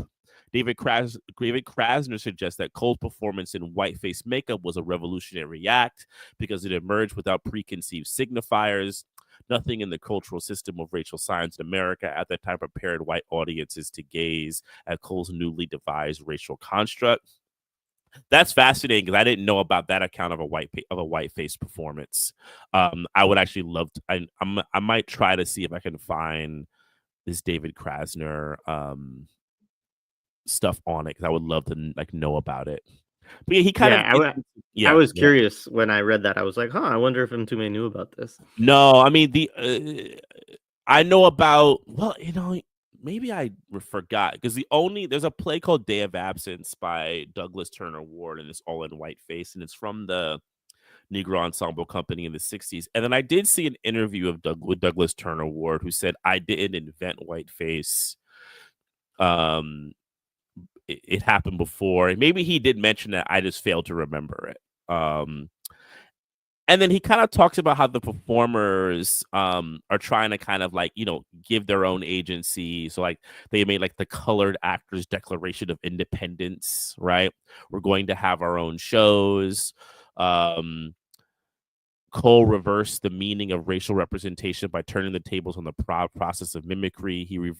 His reversal of the racial mask was, to borrow Eric Sundquist's expression, imitation with a vengeance. So he's kind of giving Cole this kind of like intervening power, which I think is like really interesting ideas. I do think he could have done a little bit more to defend it, in my opinion, or like he's using a lot of other people's quotations, and like so either like you were saying, Jared, give us maybe more audience response to it or a period response to it, or really come up with like a methodological, maybe he'll do it later, a methodological understanding of how this kind of performance will always subvert and has always subverted. Maybe he does it later in the book. Right now, I'm not particularly, I'm not saying I'm not impressed by some of what these people did as a resistance or a kind of effective resistance. I'm a bit unconvinced. So he does go into two plays that I actually know pretty well. In Dahomey by Jesse Shipp and Paul Lawrence Dunbar. These are like really classic musicals. The one thing I didn't know was about Dahomey, this Dahomey incident, that was, I have to read it. It's just really wild, right? So I'm gonna read this whole part.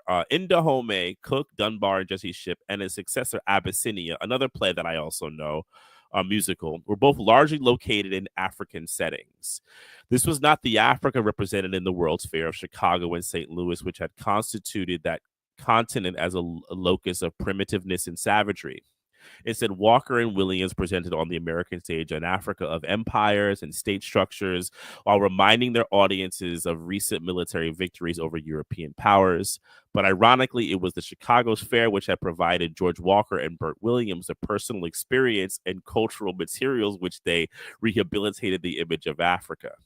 In 1906, at the very pinnacle of his popularity, George Walker told the story. In 1983, natives from Dahomey, Africa, were imported to San Francisco to be exhibited at the Midwinter Fair. They were late in arriving in time for the opening of the fair, and Afro-Americans were employed to exhibit for native Dahomeans. Williams and Walker were among the sham Dahomians. After the arrival of the native Africans, the Afro-Americans were dismissed. Having had free access to the fairgrounds, we were permitted to visit the natives from Africa. It was there for the first time that we were brought into close touch with native Africans, and the study of those natives interested us very much. We were not long in deciding that if we ever reached the point of having a show of our own, we would delineate and feature native African characters as far as we could and still remain American and making our acting interesting, entertaining to American audiences. So I'm not going to read the rest of it, but the next play, Abyssinia, they invoke Ethiopia, Menelik. They have in the piece, and these are like, I mean, a little context. If you're a theater person, these are very classically regarded like almost like proto black theater plays, like the kind, I mean, they are black theater, but like there's a kind of like early period invoked pieces, you know, because if you think about like black theater, the kind of like real kind of respect of like the actual plays, you know, like Raisin in the Sun becomes like this kind of like, you know, play that like launches everything. They're granted there's tons of theater before that, but these things like Dahomey and Abyssinia are regarded as like these like early important works.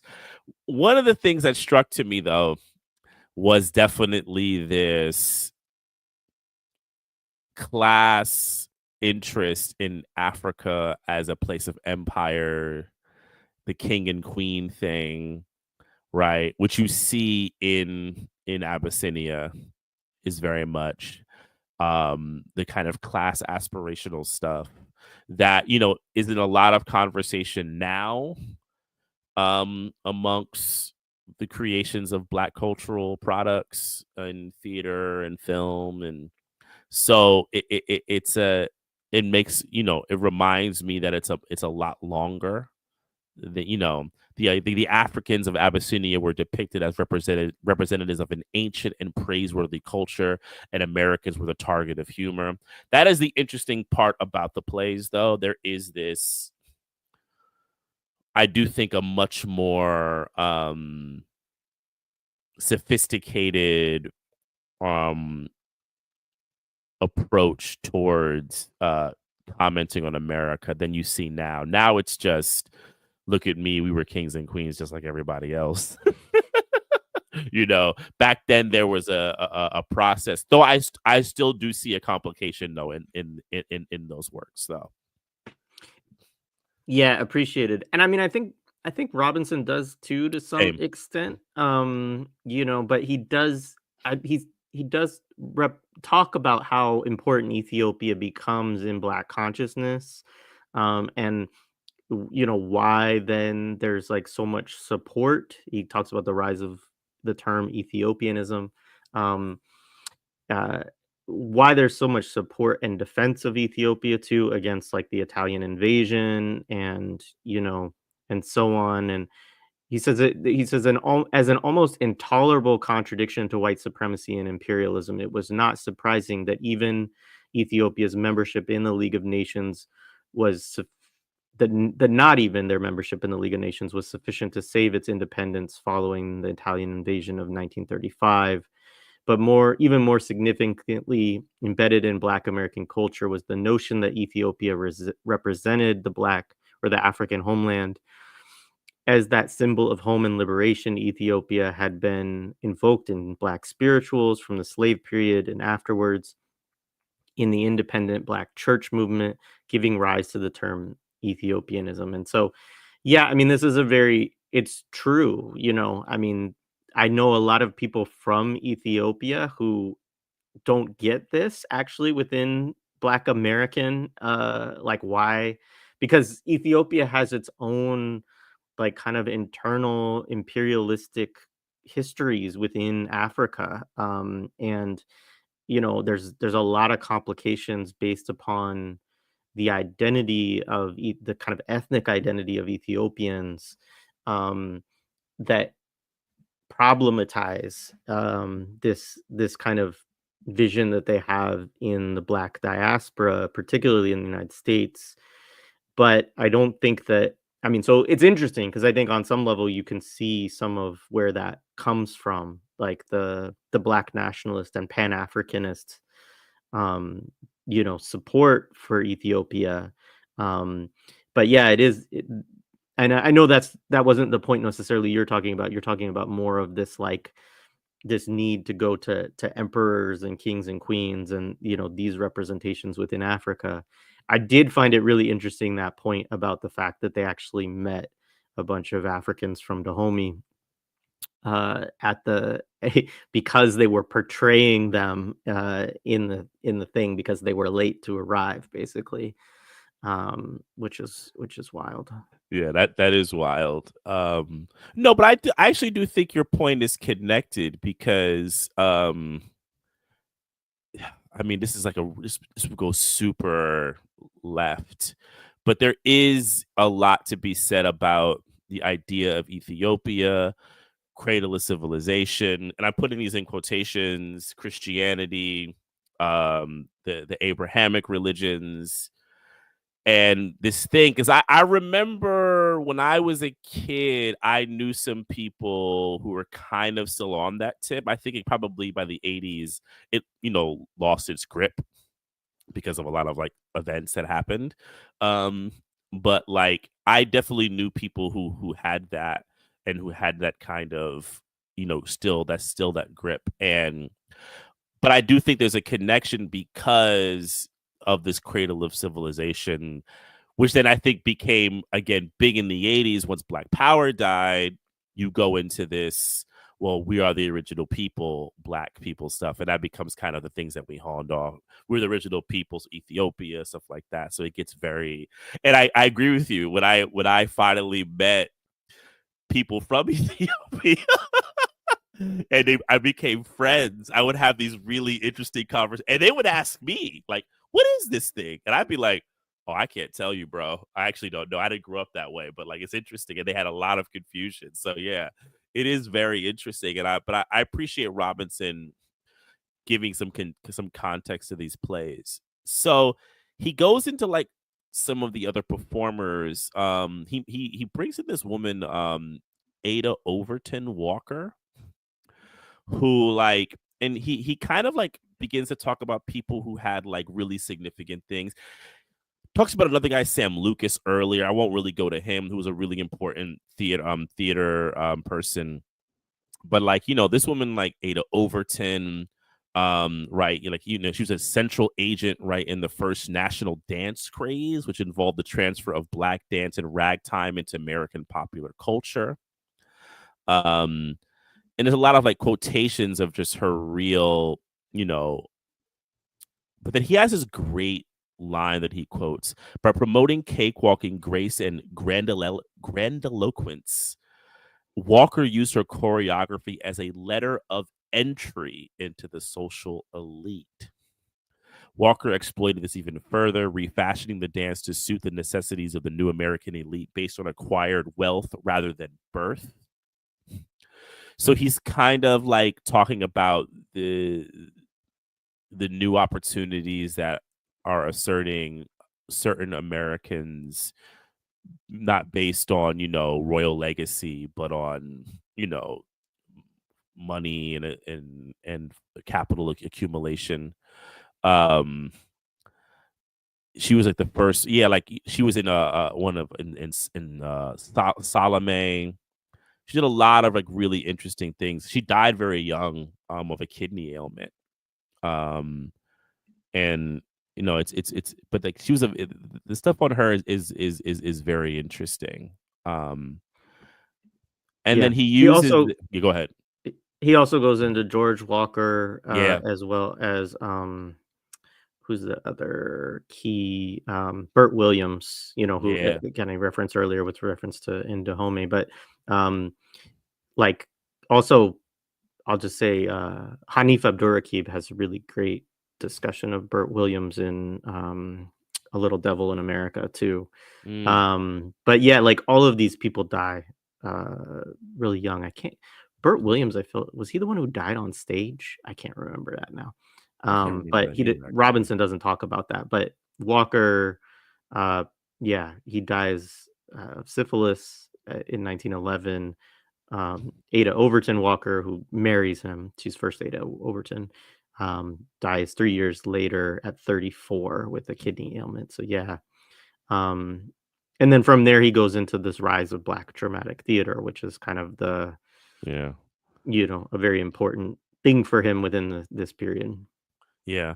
Burt Williams did die on stage though. I thought about that. I was like, I think you're right. And then I just looked it up. He did die on stage. It was like a real big public shock. Um Yeah, Hanif so writes about that in the book, which is why I uh thought it, but yeah. but I couldn't remember if it was because he talks about multiple different phases of Black performance, if that's was Mm, one he talked about. mhm. So then we get into the rise of, and he ends the kind of the chapter on the rise of what we would call Black dramatic theater. And he so James Weldon Johnson has this kind of account, um, and he kind of uses him as like a person to kind of like either control it or diverge from, so forth and so on. And he talks about this like intermediate period, right? Um, and then like that these deaths of like a guy Bob Cole, who we mentioned earlier, George Walker, who we were just talking about, the defection of Burt Williams to Ziegfeld, which is a thing we haven't really touched. We might get into, yeah, we will probably get into a bit about the kind of consortium of really powerful people. People, I don't know, people know who Ziegfeld is. If you're in New York, you know about the Ziegfeld Theater. The Ziegfeld was he was a really powerful person of theater, in many ways. But yeah, it put a sudden stop to what would have been a steady development and climb of the Negro in the theater.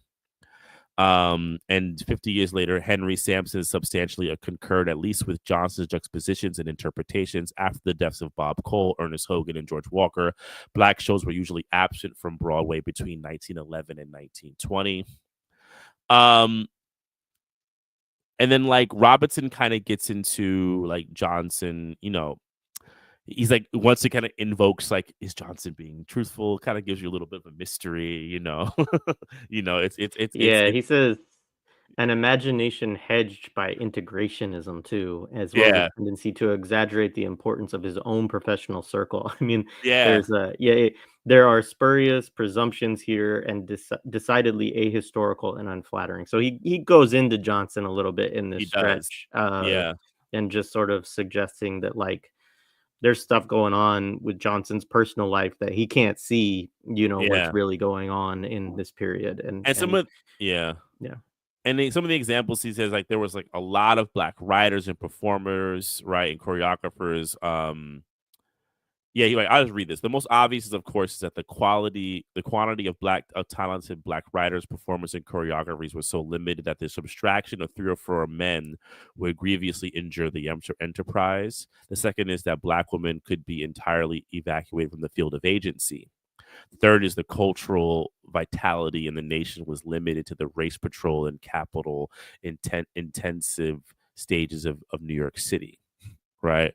So Yeah, he's using all of those as examples of saying like that basically Johnson's thesis here is not correct and it's not, shouldn't, yeah, that losing 3 people did not take Black performance off.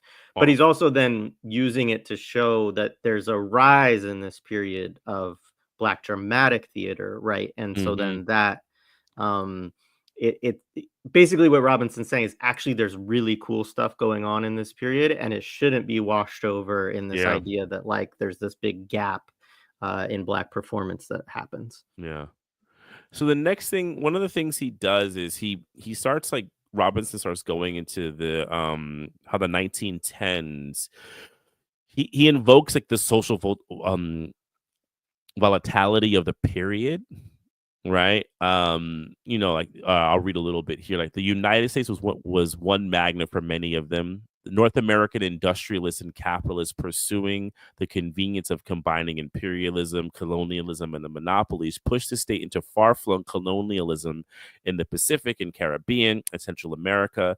And in order to supply the newly acquired markets and to assure their possession, cheap labor was drawn from the fractured and more marginal economies of Southern and Central Europe and Mexico. Then he gets into like Manifest Destiny. Manifest Destiny was one of them. The old Europe, its regimes exhausted and decadent, was transferring its historical mission and its excess populations to America. Another was the new immigrants were sub-whites.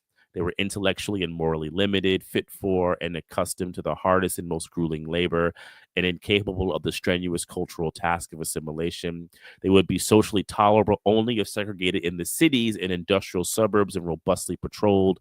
Racial protocols of inferiorization were extended to blanket them, legitimating the quarantines of location and language. But a third cultural subtext, forfeiting the anesthetizing these necessary cruelties, served to obscure any objective social consciousness. The reception, exploitation, brutalization, and humiliation of millions of lesser Europeans, like their racial equals, were all a gesture of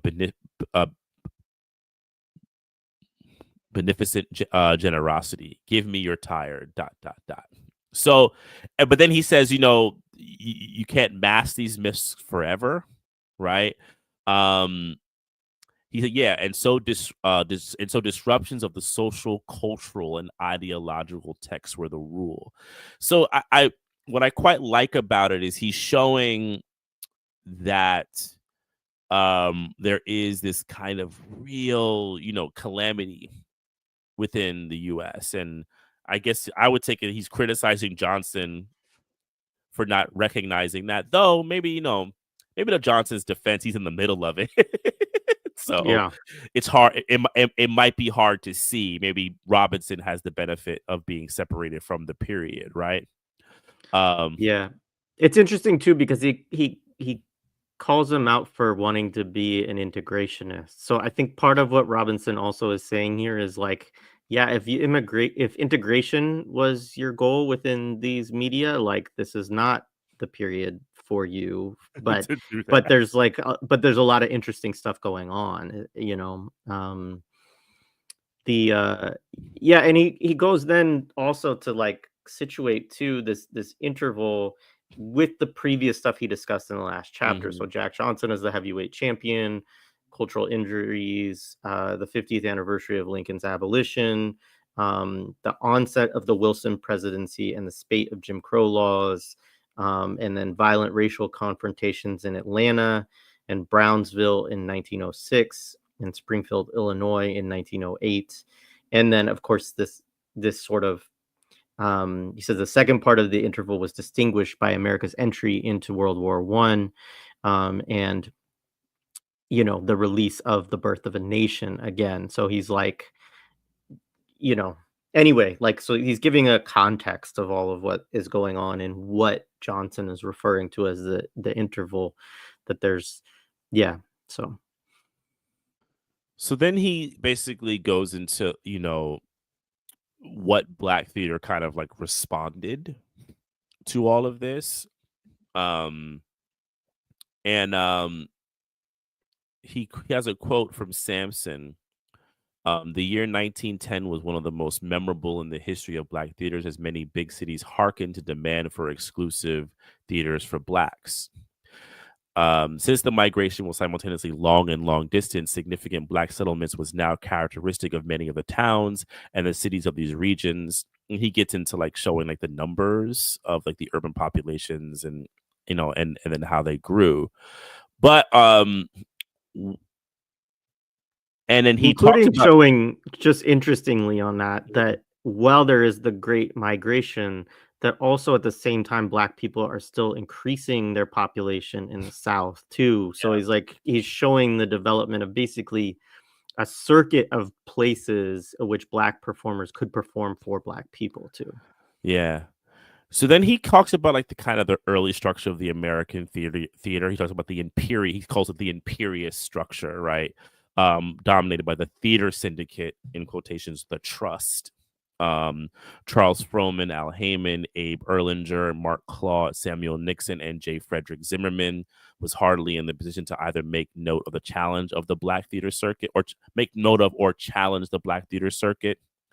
The trust's extensive facilities were generally segregated or managed in racially inhospitable fashion, so showing the kind of hostility in there. And by the end of the decade, end of the second decade of the 20th century, the Carlton had lost one of its most influential agents. Frohman actually died in the Titanic, and was deeply embroiled in a struggle against actors' equity. Which, I'm mad. I used to know more about that, and I don't recall it anymore, and I had no time to kind of refresh myself. But yeah, I'm sure he's Robinson's basically letting you know these are very wicked men, even to their own people. Men like Ziegfeld, Marcus Slowe, and Adolf Zucker provided sanctuary for blackface minstrelsy, as well as the transit point from stage to screen. The short version is that Jewish theater owners and producers began to dominate Broadway in the early 1900s. With them came the attractions which they had first developed for their Yiddish-speaking audiences, performers ensconced in comedy, burlesque, and musicals derived from Yiddish popular culture. So this is where he begins to invoke the kind of Yiddish theater. Going into there, Al Jolson kind of comes up in like the next line. I think in the next chapter though, he does get more into it. I believe, if I believe I'm that's thinking right. correctly, right? But So, mhm. yeah, I would just say too that he does this line, the most celebrated of them, entertainers like Sophie Tucker, Eddie Cantor, and Al Jolson included blackface in their routines. Yeah, The overt incentive was commercial, but no one seemed particularly distressed that the dominant mood was exploitative, right? And he yeah, goes and talks about more of that, gives examples of that, but this is again where he's showing, and he had mentioned earlier in the part you read that this is the transition point of blackface into movies, right? movies. And Yeah, so he's also just showing that like this is the kind of, I guess, racist structure of blackface that then gets transported into movies. Not to say that it's not informed by prior blackface or any of that, but like that it's particularly these figures.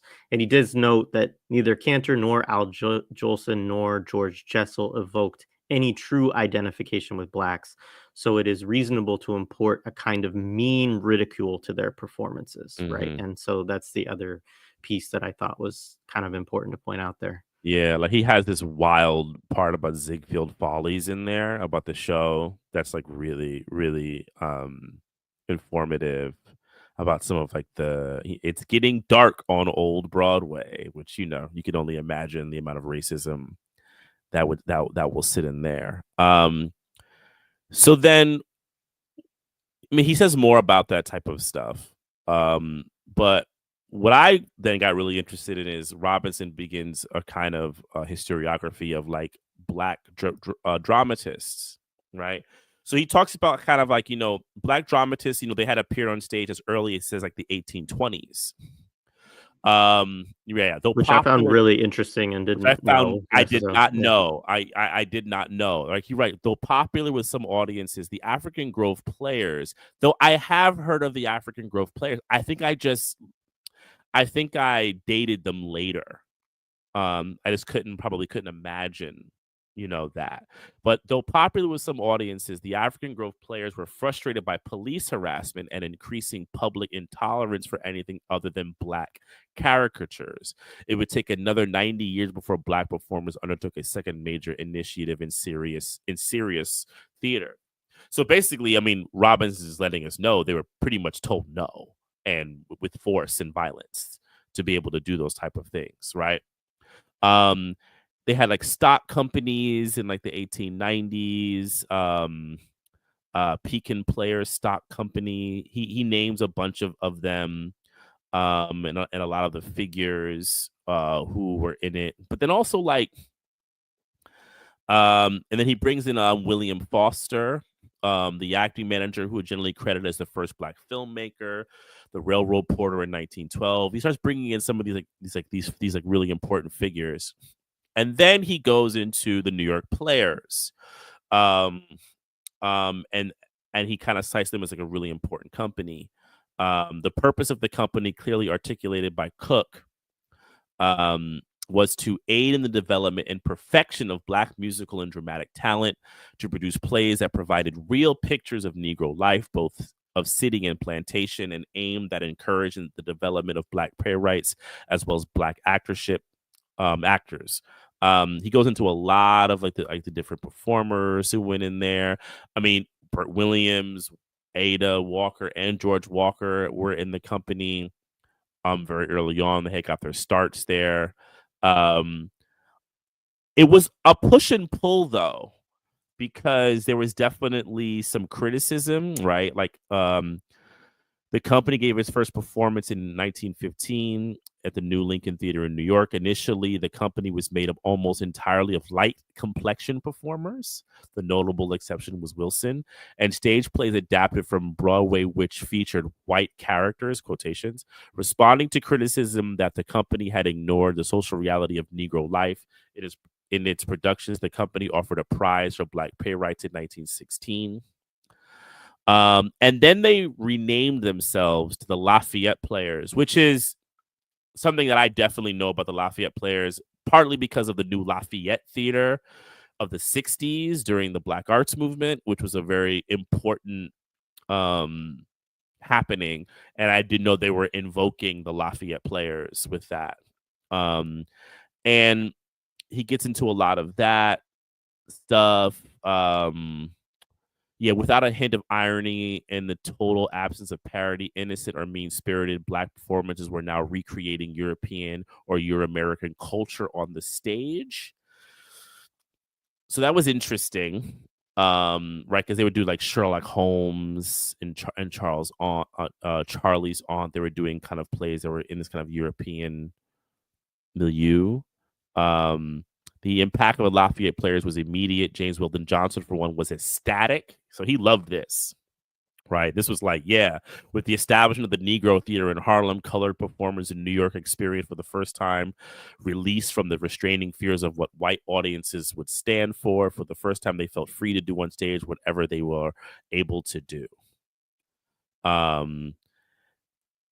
He reported that it was an entirely new experience for Black people, right?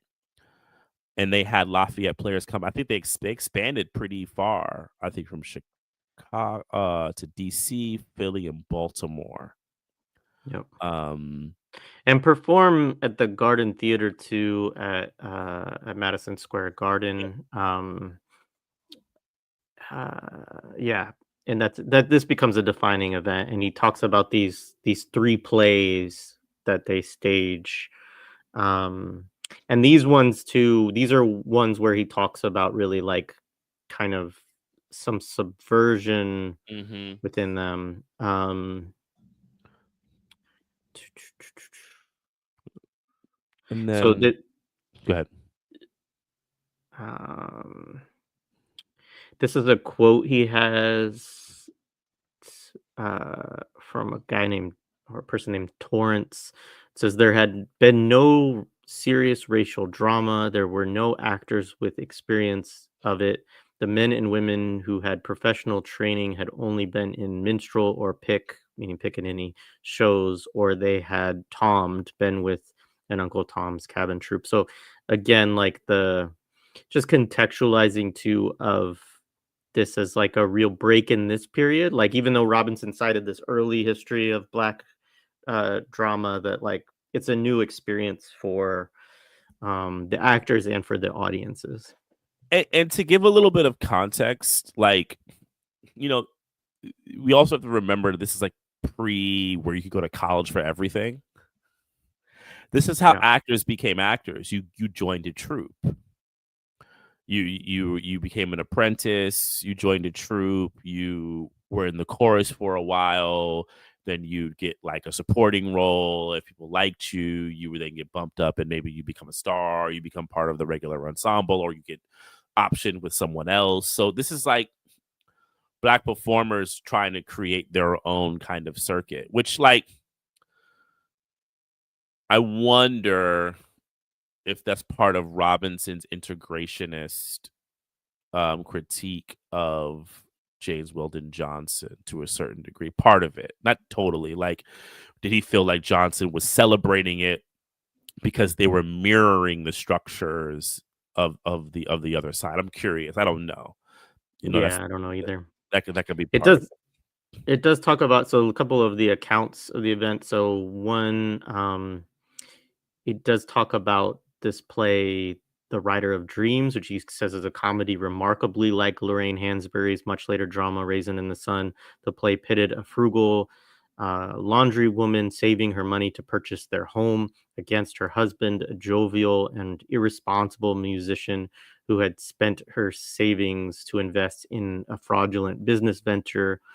Torrance injected race into the comedy by making the villain of the piece a white man and the hero an educated black landlord who retrieves the money, grants the wife the deed, and exacts from her husband the promise to conduct himself more responsibly. I mean, that's an interesting theme to classify as subversive, also, with the black right, landlord as the hero. right. Um, but the Granny Mommy is another one, a play which originally had been performed in 1914 with a non-black cast, tackled a much more provocative themes of miscegenation and interracial marriage. Now performed, he lists a crew of actors. The play had as its central character a blind, scarred old woman who is anxiously awaiting the return of one of her great granddaughters. This is a weird one too, because it's like it gets into the at the bottom it says the first man child in her royal black line since the death of her son. In the excitement of the moment, her sight is partially restored, but when because she's blind and she believes in voodoo, according to this, right? She learns that the infant's father is white and a descendant of a member of her son's lynch mob. This is bringing Chappelle to mind to me. She plots the killing of her granddaughter, the child, and the white husband. At the last moment, Granny invokes her Christian beliefs, renders a monologue contrasting black forbearance with white brutality, and then suddenly dies. So odd, so dramatic. Um, and then Robinson kind of gets to like the death of those of Yeah. that. There's one more quote is Go ahead. on one more play is or it's on this set of plays where the critic from the Washington or from the New York Evening Post thought of the play as, quote, an object lesson of the cruelty suffered in the past by the Negro at the hands of the white race, right? So here, I just like he goes through other things. Another quote from the New Republic: "It is, all things considered, as fine an enterprise as the American theater has seen for years." End quote. So he goes into this looking at two different sets of critical receptions, but he I think is showing too that among some big publications, like, these were very revered, and some critics were like, this is amazing, and Yeah. then some other ones not. But But then as a complication, and I'll read this part. However, what troubles Curtis most and provides the central problematic for her study, this is one of the historians, is the fact that after a few weeks of intense excitement and expectation, the three plays, which we just talked about, were almost entirely ignored. Indeed, by the end of the year, the historic night on Broadway, which so many critics had recognized and evaporated from the Critics' Annual Awards, as a consequence, was unrecorded in subsequent histories of the American stage. So I'll read this last part. James Weldon Johnson inaugurated the explanation that the American entry into the war, April 6, 1917, one day after opening night, was a downfall of the colored players. Curtis is more circumspect. This is quoting Curtis. The critical response to the Negro players' performances in the three race dramas, especially those that appeared in the first few days after the initial showing, demonstrate the preconceptions, ignorance, and partial sight that many in the critical community brought to the race plays. The war, however, generated its own kind of cultural skirmishes over who qualified to bear arms in defense of the nation, what constituted a genuine American culture, and how to construct a native and of America's victorious campaign after the war came to an end. These cultural conflicts in an age of anxiety left little space for American citizens of color. American culture absorbed very little of the three plays for a Negro theater on the grounds of race and politics. Yeah, like And Robinson, I mean, I'll read this little line here. Since blacks were not thought of as just Robinson, thought of as truly American citizens, Curtis proposes that their deaths and triumphs in Europe, just like their anguish and tragedies in America, had to be erased for the good of the nation. Policing the boundary of race inspired a startlingly quick mobilization. Um, yeah, I mean, I always forget that America had a really short involvement in World War One. I just always forget it, right? Um, and he said it provided one more occasion for the presentment, repair, and actualization of scientific racism. So he goes into this really interesting point about French and Black people, which I found really fascinating. About our great American. What is it? What was it? What place to start on that one? Where he brings maybe. I mean, I can kind of summarize, Yeah, and then if there's parts that summarize you it. want Yeah. to read out, I mean, you know, he. I mean, first of all, like I think folks do know this, but the post World War One period is one in which, I mean, obviously you have a bunch of black folks who have fought in the military. The military is still segregated in this time. Um, and you do have this, you have arguments among black folks of whether to participate, whether to serve, so on. Um, but that the, but, the experience of black troops also is shittier. It's they don't have they're not really treated as equal within the military also, but they also come home with combat experience and so on. And after this period, you do get a number of uh, you know, both like when's Tulsa? Is it like I know there's 1919, right? Which like so you have these Mhm. large race riots, but you also get you get a lot of uh which he even describes some happening during the war and so on. He also talks about these army mental tests, right? So one of the things he talks about is this shift from using like measurements of body parts and stuff like that, like this sort of racism to a racism of the mind and Yeah. subjecting black soldiers to mental tests, which were centered around um, he says cultural information consigned to middle class whiteness, which of course anybody who's studied like standardized, quote unquote, standardized tests in the United States, like this is kind of a key feature of that stuff. Um, and yeah, there he talks about this race riot, quote on he puts in quotes, that's precipitated by police brutality. As a lot of these things usually are, right? It's usually like police or these like false allegations of rape that come up that spur lynch mobs and but I think one of the interesting things about this period too is that you also, and I'm trying to think of a book that I've read where you talk about this in more detail, but you also have a period where it's like you have the lynch mob, you have the resurgence of the Klan in the post, Mm. birth of a nation period. You also have black people who are armed and who, some of whom have, significant combat and military experience too, who don't just, who are like, no, like, okay, you're coming, like, we're gonna shoot this out, and so, um, it's an interesting kind of um period that way. I guess one quote I have here on bottom of 176, we can go back if there's anything else you want to cover in there, but given the extent of the official involvement in promoting racism, the dogged persistence of cultural gatekeepers during World War One, encountering the real world potential for disrupting the fragile racial order, it would appear to be somewhat excessive to credit Birth of a Nation for nurturing the Klan into a national race police after the war. But notwithstanding the vigor and apparent finality of the conceits of white supremacy and the terrible disappointment of having come so close to the jealous and frightened gatekeepers of American culture, black artistry continues, right? And so then he goes on to talk about the Lafayette Theaters Company being transferred to Lincoln Theater, in Los Angeles.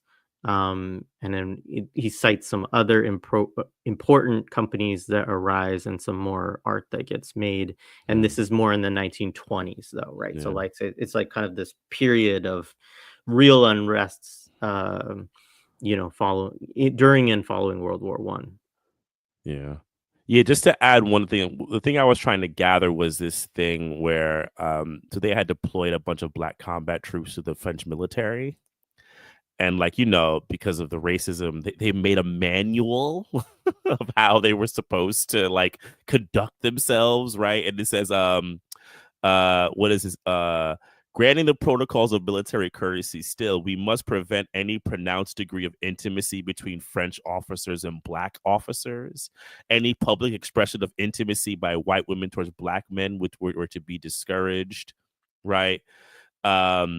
I mean, there was this is like a nice line here: social segregation, labor segregation, and inadequate public resources for the education of the poor would conceal and conserve for generations this invalid correlation between information and intelligence, right? And like Robinson does like a really good job, and then with like kind of like using this social situation to then transfer it into like the world of the theater, because then on 176 there is this, Lester Walton. He was one of the owners of the Lafayette Theater, and he's a drama critic of for New York Age. He wanted to promote the war effort, right, and deracialize the recreational training venues of the American soldiers, but the army insisted on organizing minstrel shows.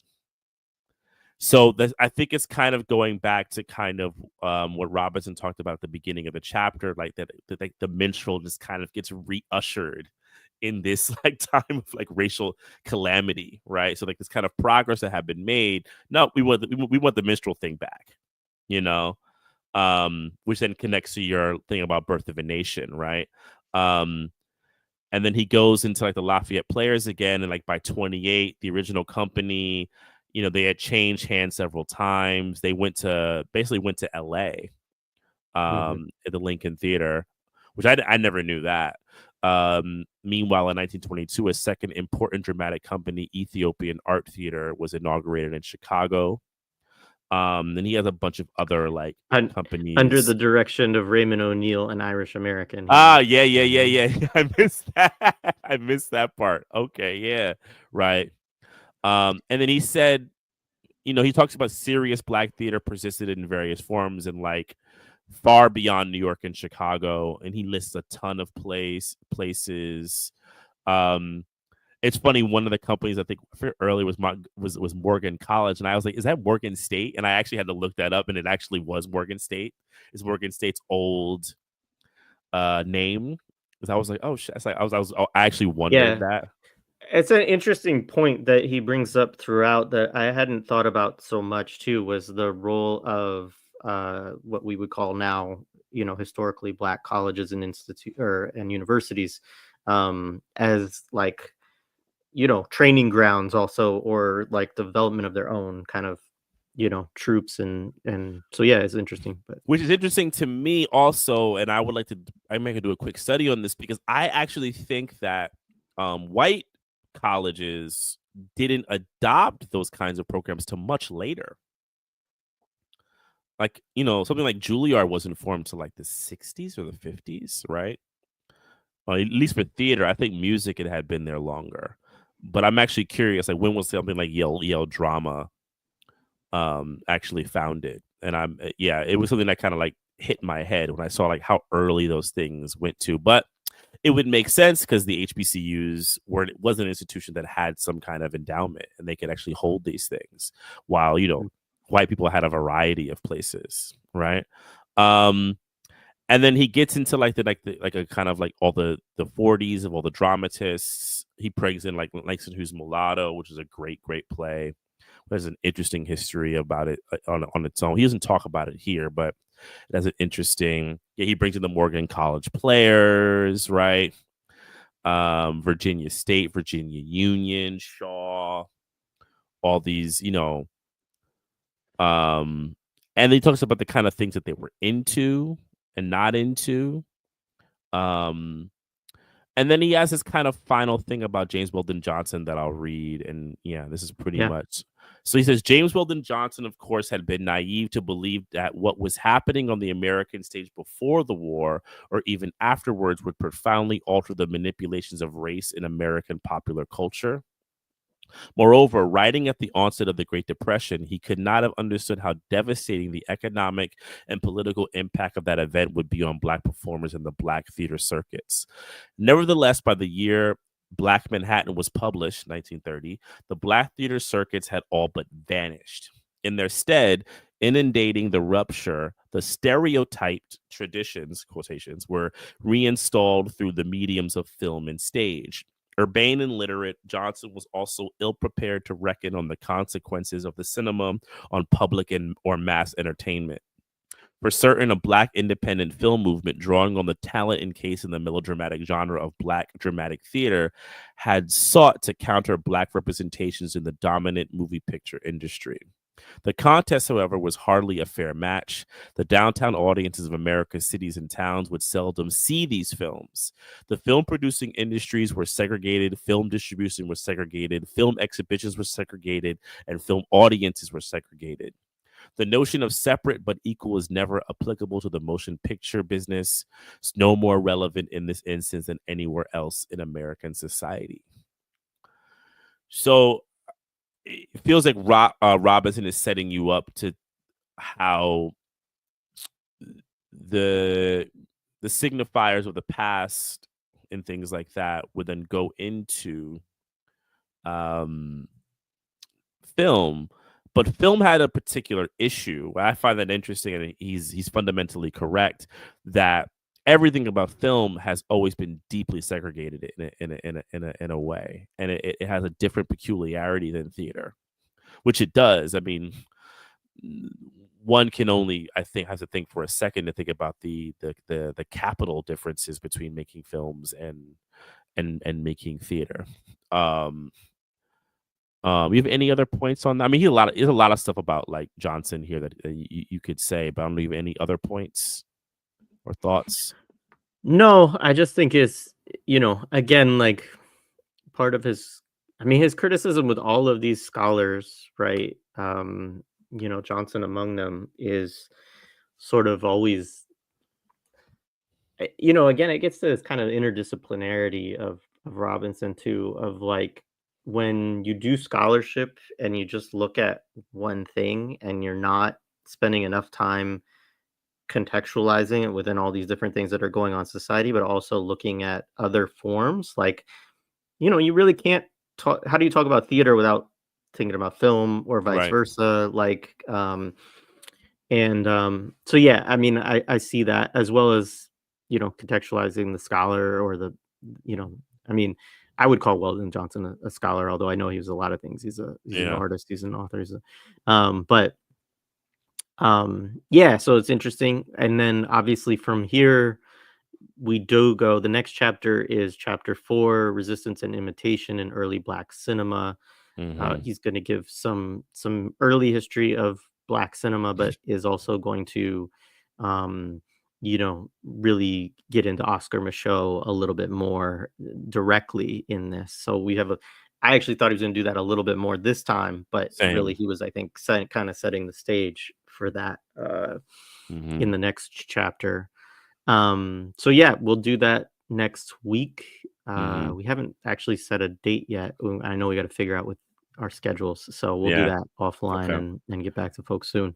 For sure. Um, but yeah, I mean, I don't know any other kind of closing thoughts on this section for you. Yeah. I mean, I would say, now that we're like, I guess more than halfway through the book, I mean, like I say, the histories I'm really appreciative of.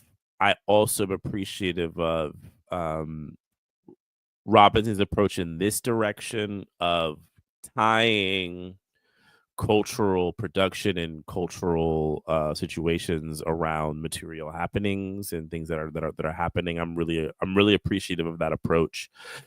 Now the resistance question does I'm curious at the resistance question overall, and what does he see as the utility of resistance and its effectiveness? Does he just think as long as it's resistance, it's like, important or good or something like that? I don't know. I want a better word for that. And then but then another part is I'm curious how specifically he sees these individuals. Like I think he's positing that Micheaux is their heir, right? He like basically comes out and takes it from there. I'm curious how specifically he is going to tie those. So I'm actually excited to read the next chapter, because now I'm like, okay, interesting. This is interesting. Yeah.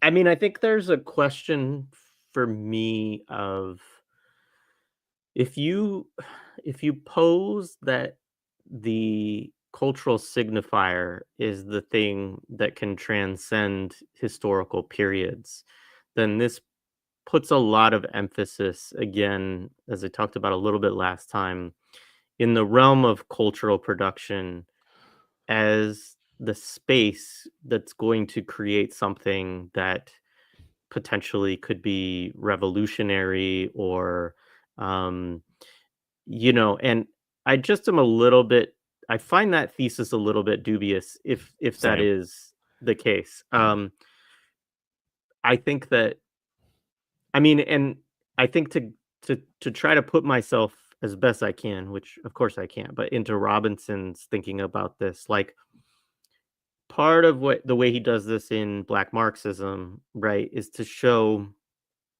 that the resistances that enslaved people brought to the New World were brought on in part by cultural signifiers that they brought with them from Mhm. Africa. And so if I can take an amulet and we can all agree that me giving a certain, saying a certain invocation or prayer over this amulet is going to make us invincible, and then we're going to agree to go into battle together as an understanding of our shared invincibility, and we're going to stuff our arms into cannons and like overwhelm the forces that we're fighting, even though they have superior weaponry and so on. Mhm. Part of what I think for Robinson, he says, like, that's something that's difficult to do with a materialist explanation. Like that if you're just saying, like, because there could be a world in which you just say, hey, materially we're outgunned. And it's interesting too, it connects to me to also how Palestinians, and this idea of martyrdom and sacrifice, and like this notion or acceptance that more of your people are going to die in the resistance than the people that you're attacking. And through some forms of a materialist argument, you could say, well, we're not going to do it because we're not ready, or we don't yet have what we need to do this. Right. And I think for Robinson, that power to do that comes from a cultural register. I think the difficulty in that argument, I'm not sure it's wrong, but I think the difficulty becomes when you get to a place where you have capitalism and you have the control and maintenance of the kind of cultural apparatuses by capital, the regulation of what can be in and out of these things, that actually it's not where things are gonna first emerge. Y And I mean, I think that's also a, a debate about what do we mean by culture, right? Like, of is culture like what Cabral's talking about, right? Or is it like pop culture? And I mean, I think Robinson probably would agree that because he seems to understand very well how these things are managed and regulated. But that's a question for me with Robinson about things, is just trying to understand, like, are we still in a space where these cultural signifiers are transcendent? And if so, what problems does that pose when the apparatus of cultural production is controlled by capital? Yeah, I mean, I'm with you on that. I mean, I'm pretty steadfast in my belief that the cultural sphere in capitalism, because you're creating product and you're creating commodities, if you work within that apparatus, it'll always be subsumed by capital, and it could have effects that are possibly positive, and positive is very subjective. But are they the change agents? I don't think we have evidence, because like part of what you're invoking about what he would say about like older cultures, I think they're existing outside of a kind of cultural production commodity space. Like I think of some of the like radical films made in the 60s and the 70s by like, the Red Army and like the PFLP, right? I actually watched one recently, and that film had no commercial. It was made to be not commercially viable. I mean, they say like, and it's funny because even in the film, they actually say the best propaganda is like armed struggle, right? Is taking up arms. So like even in the film, there's a kind of admission that this film is limited. This will not be the thing. The thing will be what actually happened in life. But this piece, we need to document it in some kind of way and get out the message in some way. So it's a part, right? Like the sword itself is not going to be the thing. It's going to be the people with swords and a whole apparatus. So yeah, I'm curious. That's why I'm curious of where Robinson will end up at the back end, because for me, this idea of resistance is not enough, because then what happens is you just get into a perpetual mode of just punching, but they're like punching you a ton, right? And like it's just it's kind of never ending. Yeah, and I should be clear, like this is always a question for me. It's not like Robinson, there's like little lines like that one about a cultural signifier having the ability to transcend time. But he does, I think, very well understand the kind of architecture of racial regimes, like Mm-hmm. what is being intended, who's behind these things, Mm-hmm. and I think he exposes that a lot in this book. So in some ways, maybe his argument is like it is a really valuable site of struggle, but it's also one that's under control and is constantly, because so far within this book, we see the dissemination of wild racism through this stuff, and then people trying to push back against it and constantly being marginalized or And messed up smashed. in the process of doing it. So, Yeah. Yeah. I think to give him credit on it, but I think also then it gets to the point of him of also wanting to point to the fragility of these things and that they are based on myths, Yeah. and so then but yeah, it'll be interesting. As you said, I'm looking forward to seeing how he kind of resolves it in the next couple of chapters, Yeah. and what conclusions he comes away with. Yeah. Same. All right, cool. Cool.